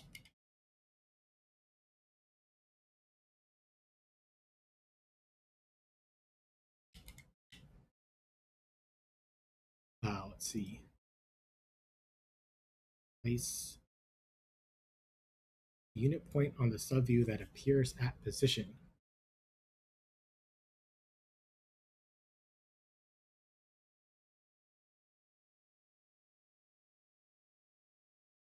It defaults to top leading.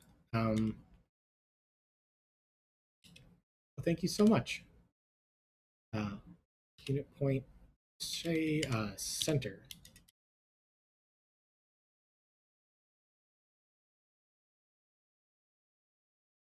Not really getting anything, huh? Explicit height is coming through, so that seems right.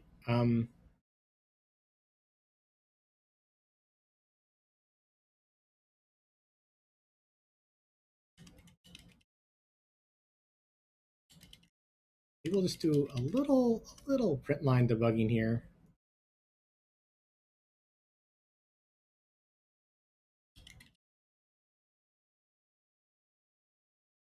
Just to see what's coming through.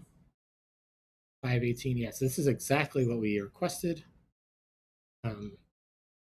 There's been no scaling, so that's coming perfectly. 5 by 18. That's fantastic. So the problem's not there.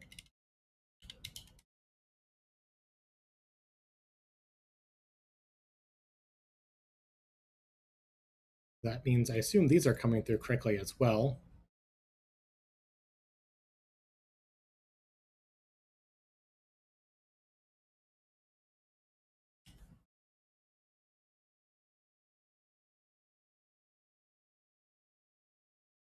Hmm. Um,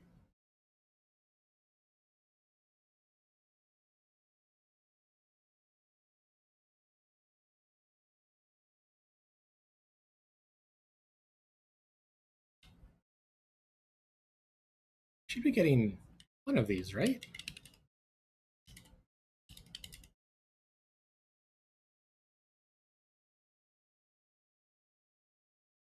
I guess we could try making it like bigger. Maybe that'll make it easier to see things. Missing something? No. Let's look at the view debugger. Sometimes the view debugger does not let us look inside of we would want to look inside of.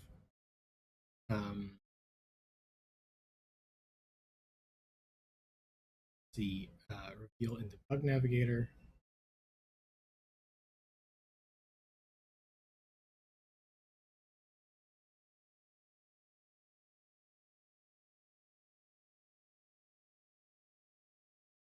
Vertical stack, yes. And then there's the other verticals. Okay, here's our horizontal stack. We have two shape views. So they're kind of there. Can't print description of them, unfortunately. What happens if I copy and paste? No.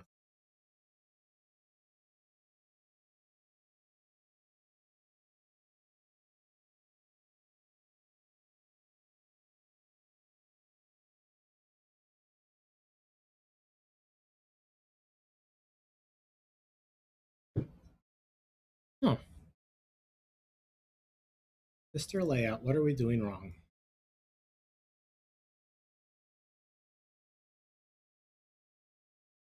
Let's put a little bit of print line debugging in the place subviews, perhaps. Print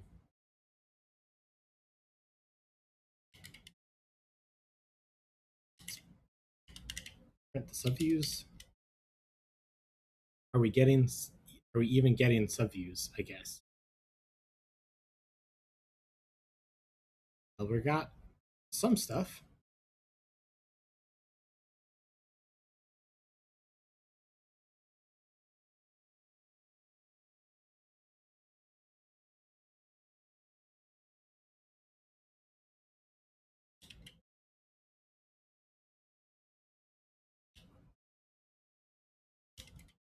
Maybe bounds and subviews.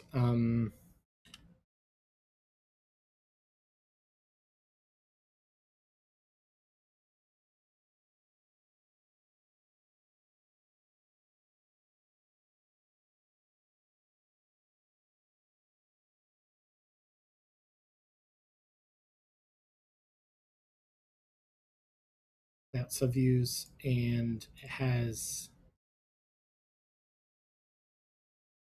a list of two things.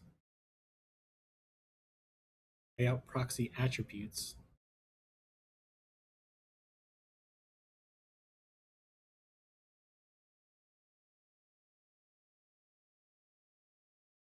Let's see, if I don't call place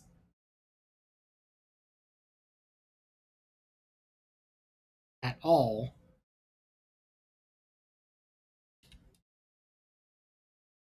does it look different? Yes, we get, if we don't call place at all, we get a circle right in the middle. Wow.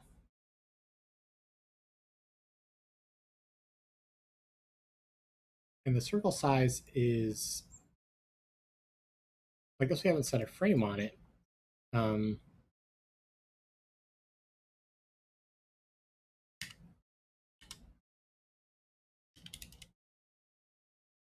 We place just the first one.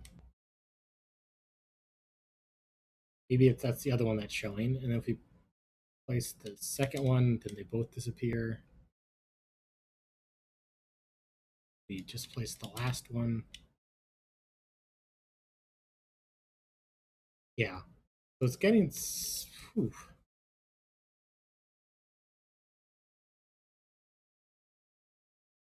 What's the subviews count here? It's a little hard to do it with breakpoints because it gets called so many times. It's hard to know exactly which part of the loop that we're in. Yeah, it's always 2.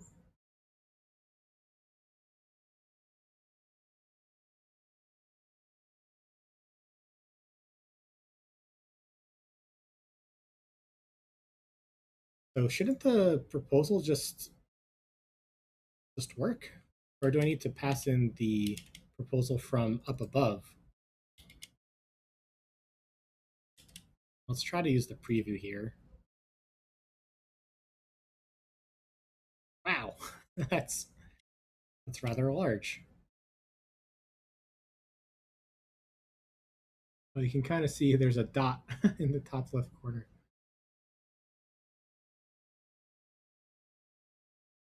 Hey, we're learning. We're learning something. Um,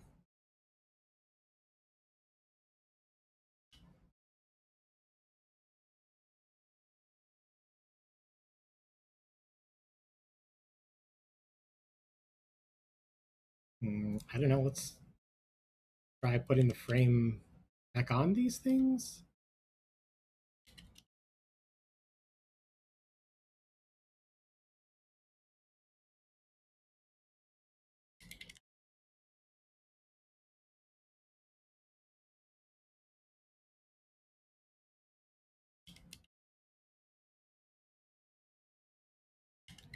And maybe take the padding off. Is that hurting something? Is the argument label width? Sure.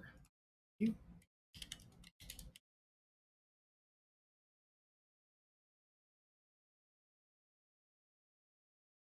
Totally disappeared.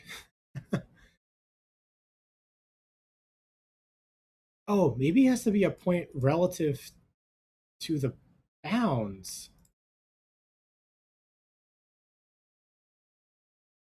Let's try that. Let's try bounds.origin. Oh, okay.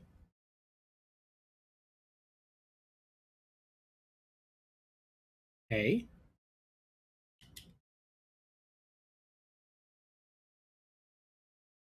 Oops, that was the wrong one. Separator width.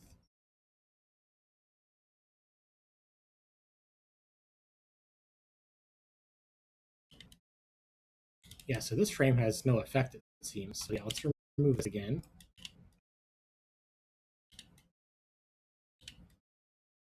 This is exciting. I feel like we're getting somewhere.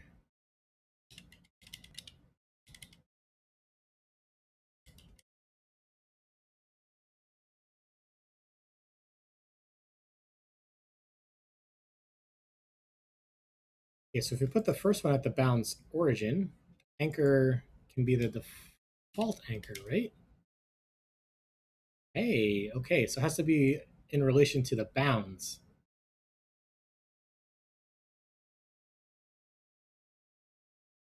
That's that's good to know. I don't think I realized that. Okay, so where would the 2 points want to be then? Um,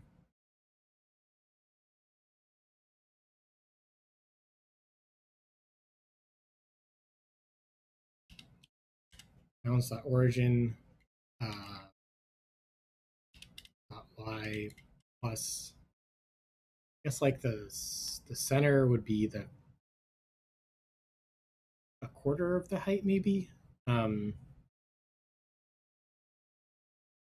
that'd be bounds dot size times, let's do it in threes, yeah, times size dot height times 0.33.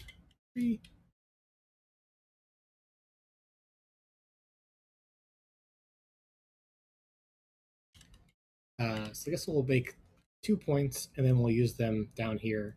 Otherwise, this is going to get too crowded to look at.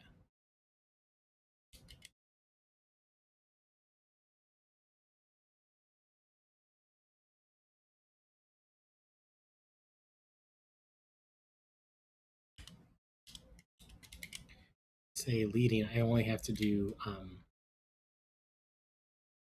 don't have to worry about the x, so it can just be 0.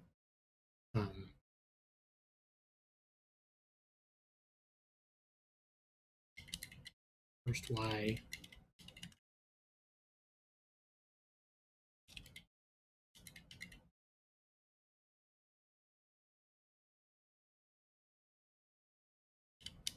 $66. And then we'll place it at PG point x of 0 and first y.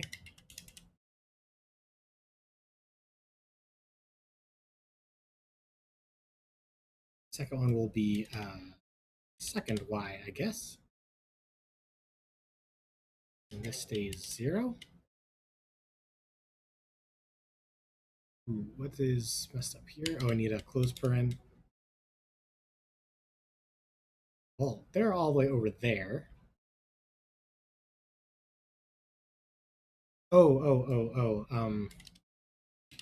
Bounds dot origin dot x. There we go.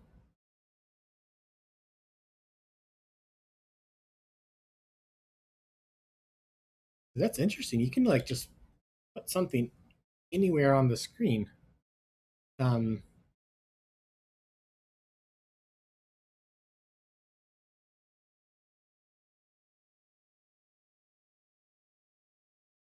And I guess this isn't quite, it shouldn't be the bounds height. It should be because the bounds are apparently like 0 is all the way out here. I'm a little confused though. Maybe this should be the proposed height, or I mean, we have the total height, right? We know exactly what we want it to be already, but I'm not seeing a change through there.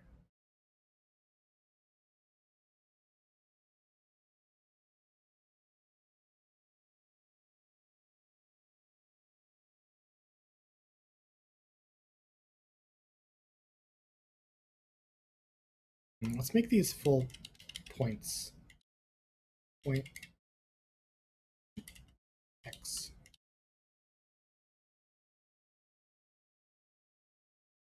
Splitting it up like this is making it a little bit harder to look at. Here we'll place at first point, and here we'll place at second point.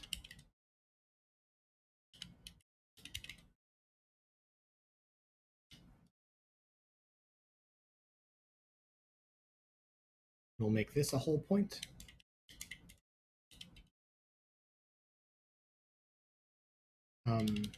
Oh, I'm missing a close paren. That's why Xcode did a weird jump like that.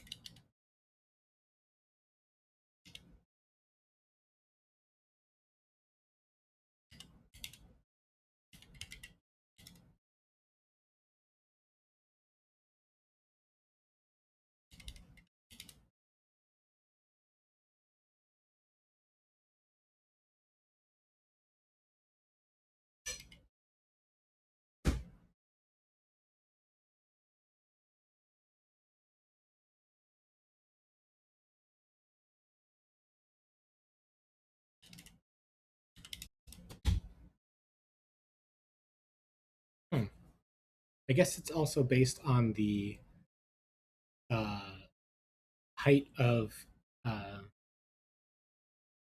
each item, right? Um,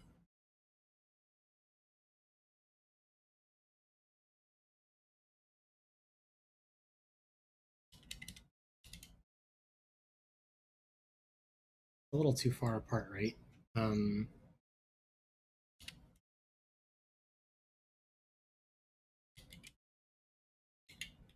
okay, let's change these to black. Let's see what it looks like as a full view.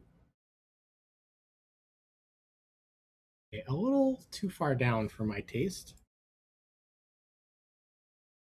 Um,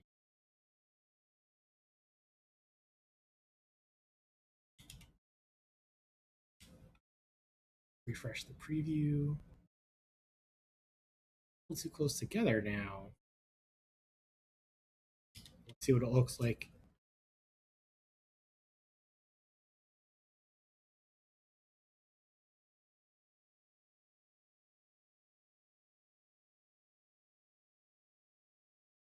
Yeah, it needs a bit more space between. Um,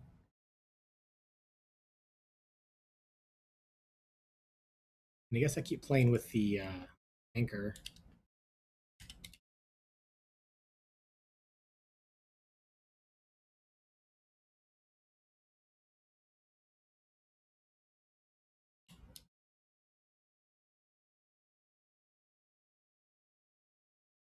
Yeah, that's too high. Hmm. Um,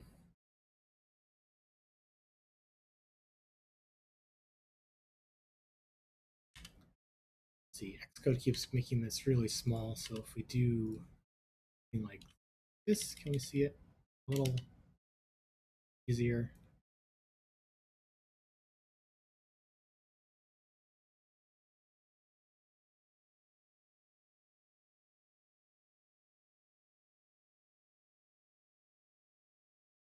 Third of the total height for the bottom. Yeah, maybe the leading.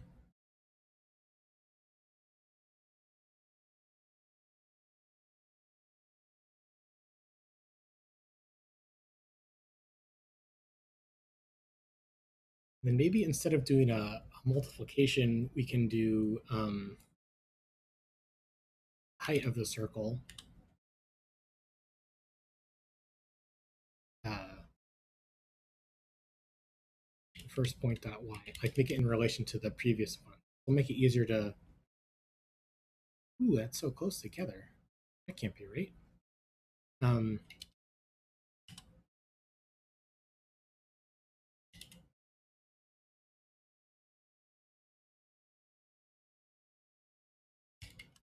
maybe 2 times the operator width.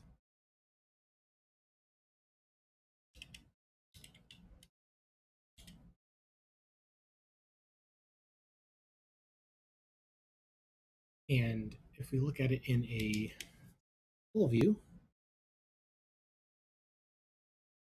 ooh, it's no good.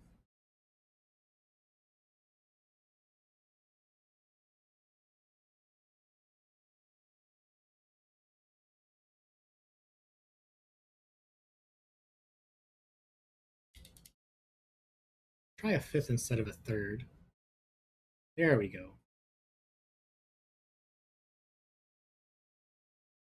That's looking good.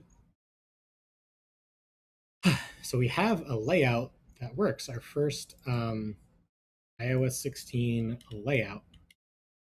Um, yeah, even though the example code says you can call it like this does not compile. You need all these extra parens in there. I guess that means we can pass in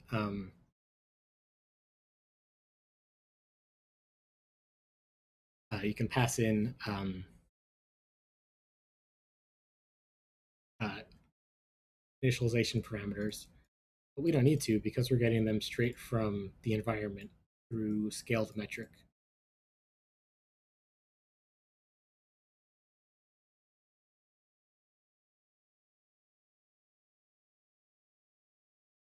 Okay, so what's a better name for this? I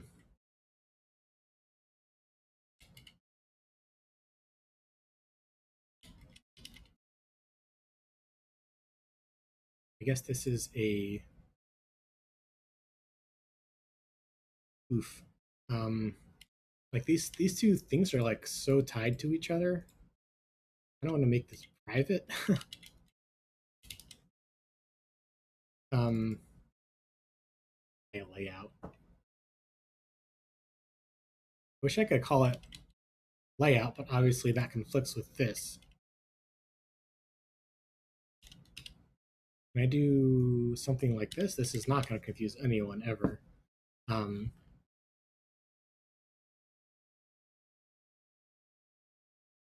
yeah, using the same exact name is not going to be so great.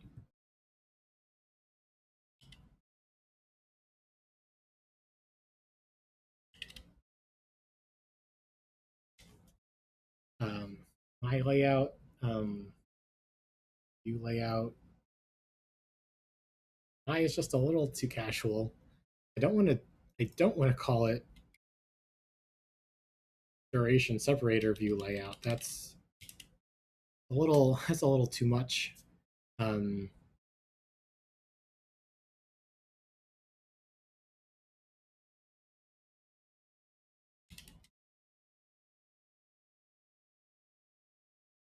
yeah, maybe just separator layout. Like kind of name it after the view.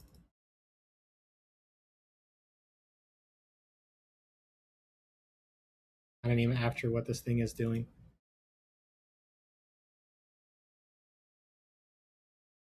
I feel like this is going to be a thing that happens in iOS 16. We're going to be finding views that have custom layouts. Ooh, custom layouts. And I'm going to want a name that is tied to that view, and I kind of want to establish a pattern for what I'm going to be calling the views that are these layouts that are only for this view. And like these two things really don't make sense without each other. I guess custom layout is kind of a little bit more professional way of saying my layout. So I guess we'll stick with that for now. It's private. It won't be accidentally used by other views.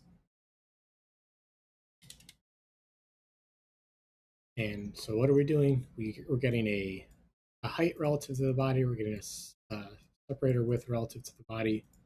And we're using those to construct a size. We're using those dimensions to um,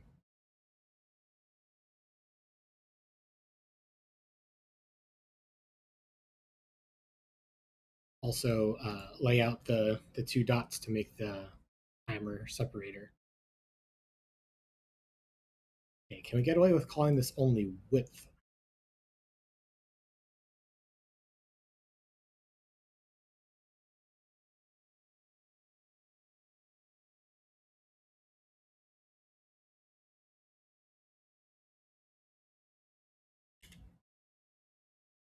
It's like we can. Can we get away with calling total height um, height?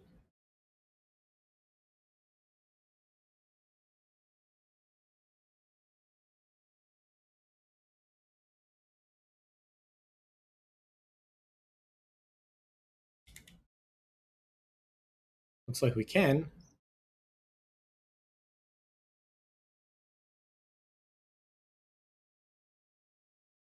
And I guess these are like these are kind of construction parameters. And like maybe these belong on the custom layout, like passed in like this.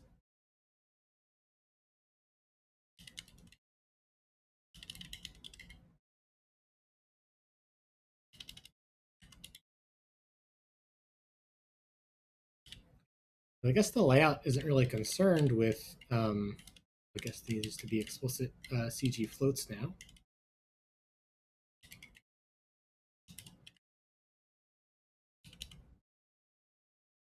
Perhaps these are even constants.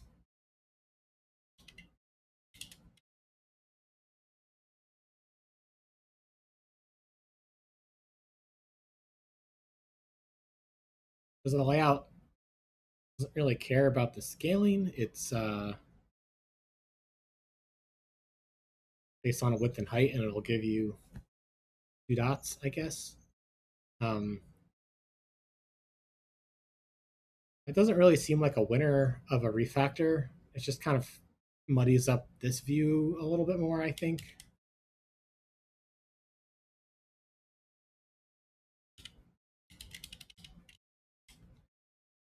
I feel like the view is a custom layout of 2 circles that are of the primary foreground color. That reads nicely, and then if you want to get to the mud of how that's all implemented, then you get to here.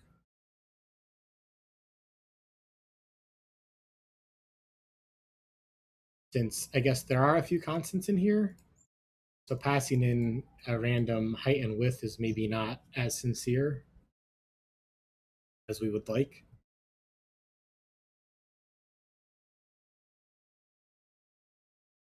Cool, let's go ahead and commit that.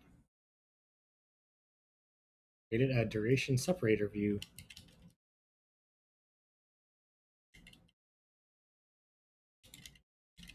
Using iOS 16 layout. It's kind of cool.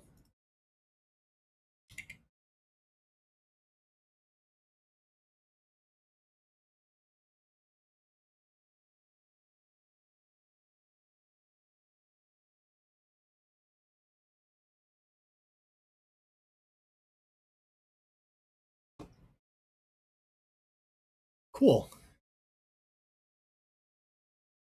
So what is next? I would like to, that's a little kind of little, little too bold, perhaps.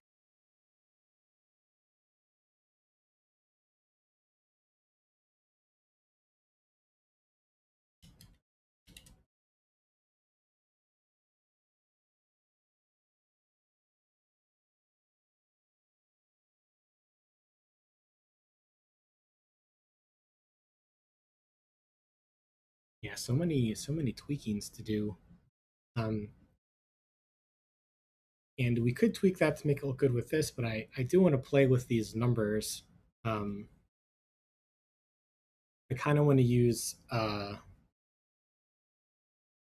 idea is to kind of use these proportionally styled fonts as monospace fonts. Um,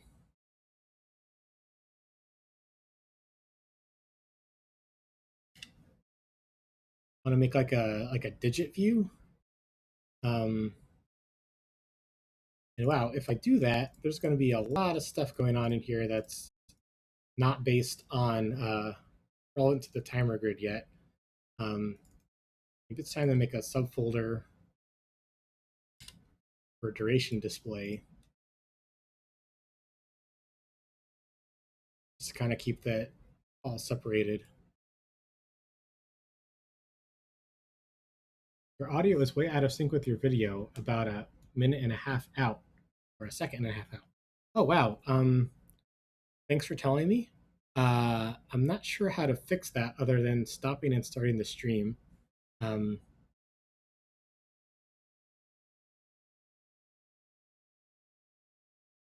but I guess I can do that, and maybe that'll help. Okay, I will be right back to restart the stream.